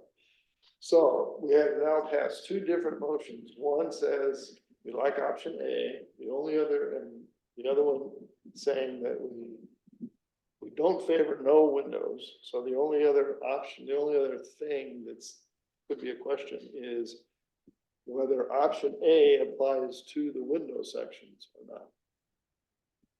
Everybody understand? So in option, go back to option two. So those are all those little red areas, whether those would be option A or option B, which is the height of the solid section. That's what we're gonna do right now. It's not over yet?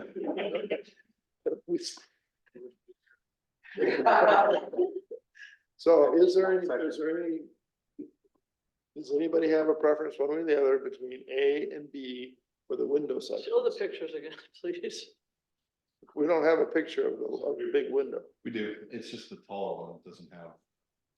So there's that one. So Option B. that's option B. Where's option A? There is no option. He has no picture of option A. Option A would just go down to the lawn. Option A would be a large, yeah, So B. that's A and B is this. Okay. Yeah. So It's it a would short be window, it's a tall window. it would be keeping the window sections Just whether consistent, it's tall or not, consistent with the view section, just whether it's high or low, yeah. right? Motion for option B. Motion for option B, all right, is there a second? All right, so the motion is on the floor is that the window sections would have the taller solid section. Everybody understand? That's what Do we it have to say that again? Not Not like that? like that. Option B would have the taller solid section. Option A would be Windows. less concrete with window. Correct. Okay. All right, We're doing this, one of the reasons for the tall wall is for sound. Okay. Correct. So this, by keeping that wall, that portion of the wall higher, help block out some of the Corvette sound. That's the red ones. But not the GTO sound. okay, Councilman Claire, do you have anything to add? No, sir. All right, the motion is to go with option B in the window sections. All those in favor, please say aye. Aye. Those opposed, nay? Well, I didn't get to ask my question. You can put me as an aye. All right, is there any nays? All right, so now we've had three motions. Let's have one that wraps everything together. We're going to move to have option one with a view section that is like option A and windows like option B. Is there a motion? That. So moved. Is there a second? Second. Okay, is there any further discussion on the motion? My only question is this, is we're thinking about this from a resident's point of view. This little window, when I'm in Turf Park and I'm looking out that little window, I'm seeing a hospital, a Denny's, a gas station, or not gas station, car wash, nothing of any interest. And I feel like we should be able to come up with something on the inside of the wall that would provide more interest than a little view wall looking out into commercial properties. And Keith, you mentioned maybe tree landscape behind that eventually, so that you wouldn't be Yes, we'll put trees, we should put them on either side. on the park side. We can put up, one of the ideas was to plant box trees on the park side, 5 to 10 feet off the wall. In case we want to do a walking path or whatever we're gonna do along the inside of the new area. we're gonna do. Yeah, there's a little bit of, there's probably going to be a bit of a restriction on that because the airline canal, it goes right along the inside of this wall. It goes on the inside of the knee height of the current one. Okay, So so it'll if be it's 20 far feet. enough, because there was some question about whether or not we could build even a track along this wall once it gets built. Making it a page 2. We'll have more room now that we'll move all out. The existing airline canal is just inside the wall. Well, That's this existing inside wall, the, existing wall, the current wall, so it'll be about 25 feet from, but what we can't do is we can't shave the dirt off. So there will be a hump where the airline canal is, which is where the existing wall is. So that might be hard to do. I think planting trees in there is gonna be problematic because roots will get into that canal and it's gonna be a mess.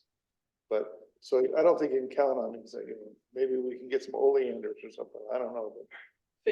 Well, you get some trees with big roots and it may very well, you know, once you damage that canal, now you look at the huge dollars to fix it. We have existing The roots are good.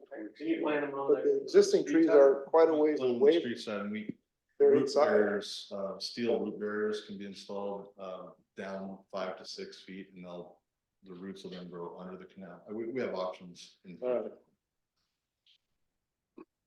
So we have a motion on the floor for option 2 with the view section to be option A and the window section to be option B.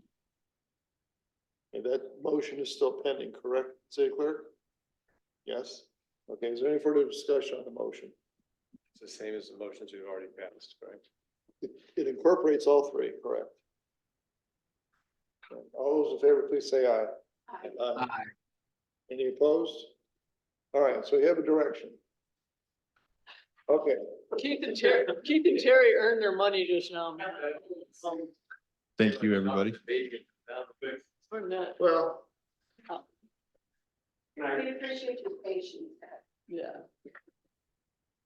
okay, that brings us to item E, which is intergovernmental agreement with Maricopa County Library District. Says Mr. Williams. Well, thank you, Mayor and Council. I think we should debate the wall some more personally, but you know. What's that? I said, I think we should debate the wall some more personally. Yeah, really. Had to say it, I'm sorry. All right, moving into the IGA. Mayor and Council, the current library IGA expires on June 30. That original IGA was written in 2009 and was amended in 2014 and 2019. Again, it expires this June. So we set out to write a new IGA a few months ago. We based it off several recent IGAs. Several things this new IGA does. It is a 5-year term with up to 4 5-year renewals. If it went the full term, it would expire in June of 2049. It does have provision for a new library facility and would amend that agreement once a new facility is completed. The city does have the right to use this room. That's been an issue in the past. We want to make sure we rectified that. As you remember, recently the Library Association was terminated. So now under this agreement, the city will provide utilities with phone and internet to be provided by the library district. The city will provide janitorial, landscaping, and building maintenance. We will provide adequate parking for library patrons and staff. As you know, we do a shared use agreement with the dentist office for the parking lot here behind us. The library district will provide an offset fee for janitorial services. That's to be worked out between us and the library district. So right now, the janitorial service has been taken on by Public Works. We may continue that. That may change obviously when we get into a newer, bigger building. The library district will provide equipment, staff, and operations. And the possibility of having the meeting space available. Termination by either party with 180 days notice and mutual party agreement of alterations. That being said, staff recommends approval of this IGA. Welcome questions if there are any. Questions from council? Motion to approve. All right, there's a motion on the floor to approve the IGA with the library district. Is there any further discussion? All those in favor, please say aye. Aye. Any opposed? All right, motion is adopted. Thank you, Mayor and Council. Okay, next item on the agenda is amendment to the development agreement with LP Heritage Partners LLC. Mr. Williams. Mayor and Council, there are two main portions to this document. As you know, the Heritage Group purchased Lot 3 in summer of 2022. And there, of course, there was a development agreement on that parcel.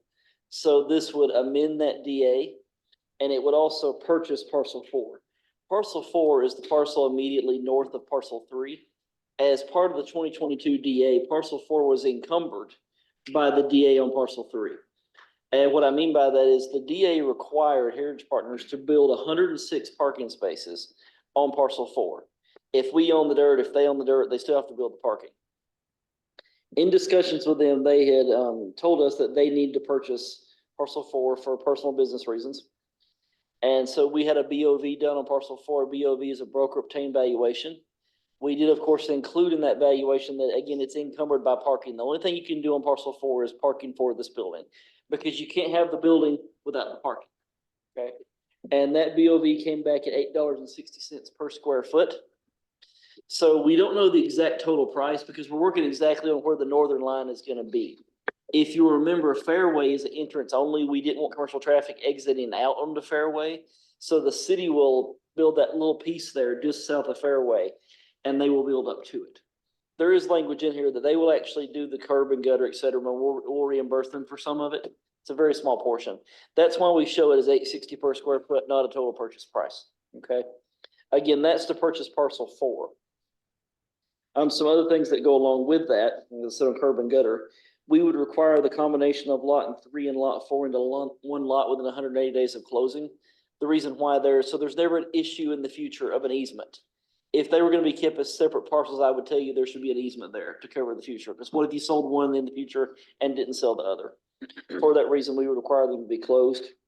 We also wrote it that those 106 spaces will be free public parking in perpetuity. You can never charge for parking in these spaces. Again, it's $8.60 per square foot.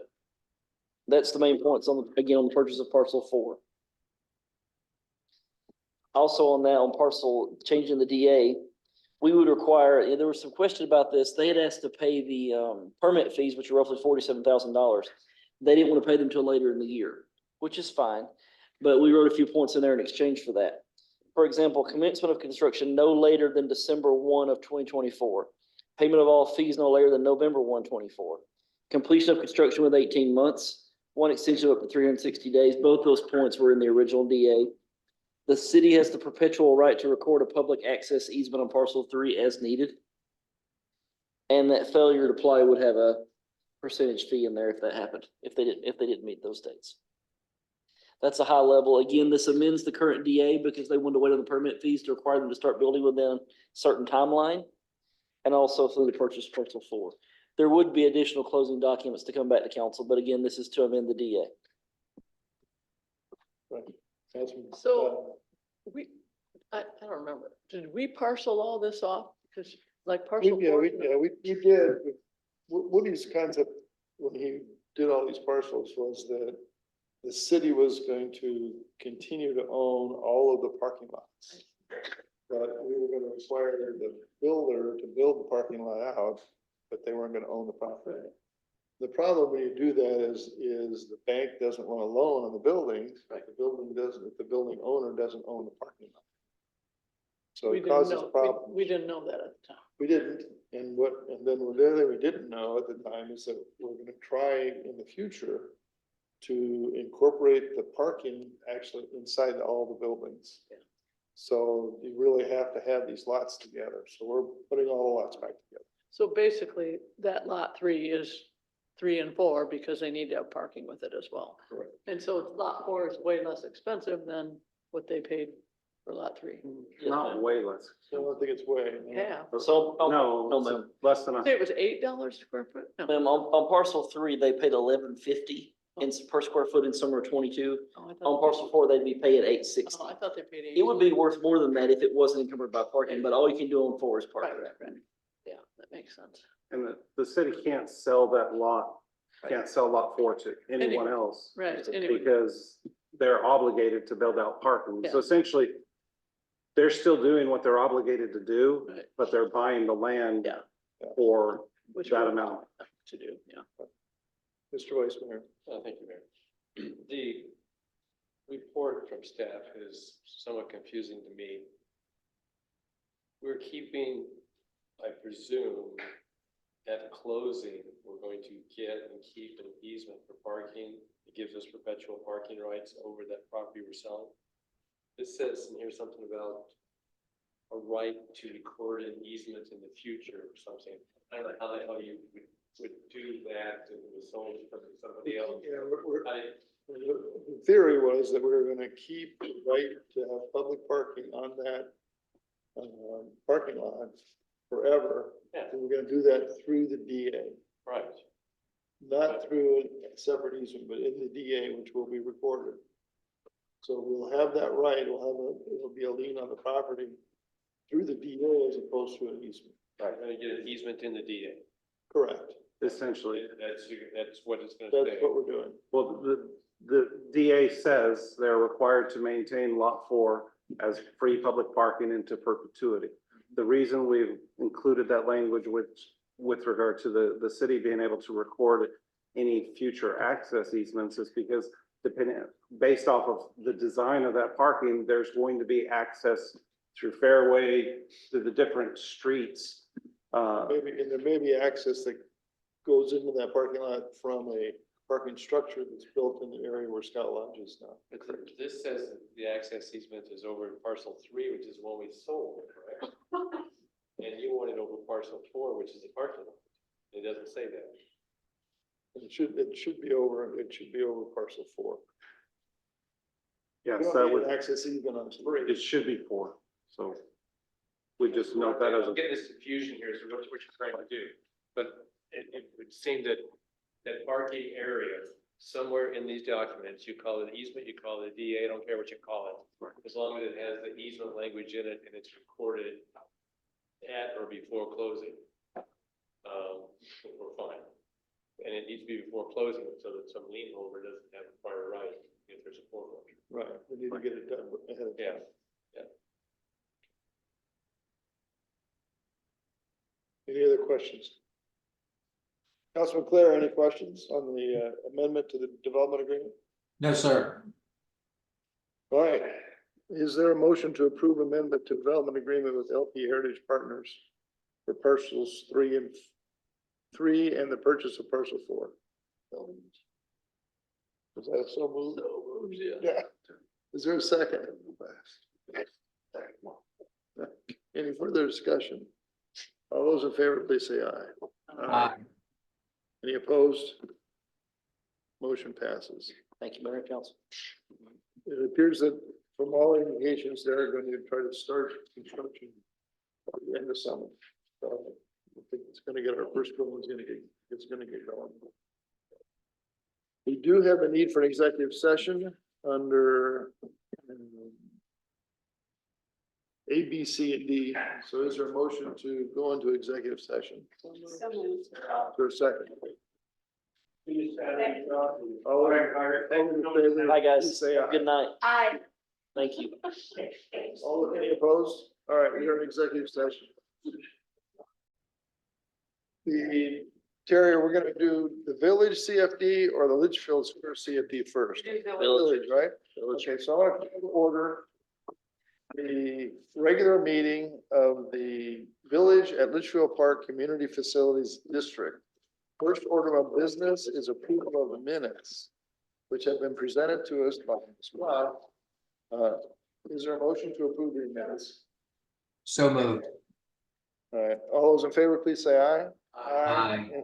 Any opposed? Minutes are approved. Now we're gonna adopt the tentative budget for fiscal year 2025 for the Village at Litchfield Park Community Facilities District. We have that information in your packet. Is there a motion to approve the tentative budget? Second. Any discussion? All those in favor of approving the tentative budget, please signify by saying aye. Aye. Any opposed? Okay, is there a motion to adjourn the meeting of the Village of Litchfield Park Community Facilities District? It's been moved. Is there a second? All those in favor, please say aye. Aye. Any opposed? All right, we're adjourned. Now I'm gonna call to order the Litchfield Square Community Facilities District. First item of business, approval of minutes as presented by Ms. Roth. Is there a motion to approve those minutes? Is there any discussion? All those in favor of approving the minutes, please signify by saying aye. Aye. Any opposed? Okay, now there is a tentative budget for the Litchfield Square Community Facilities District for fiscal year 2025, as presented by Ms. Peterson. Is there a motion to adopt that budget? Is there a second? No, he's reading. Is there a second? Any discussion on the tentative budget? All those in favor, please say aye. Aye. Any opposed? All right. Budget is adopted. Is there a motion to adjourn? Second. Any discussion? All those in favor, please say aye. Aye. Any opposed? We're adjourned.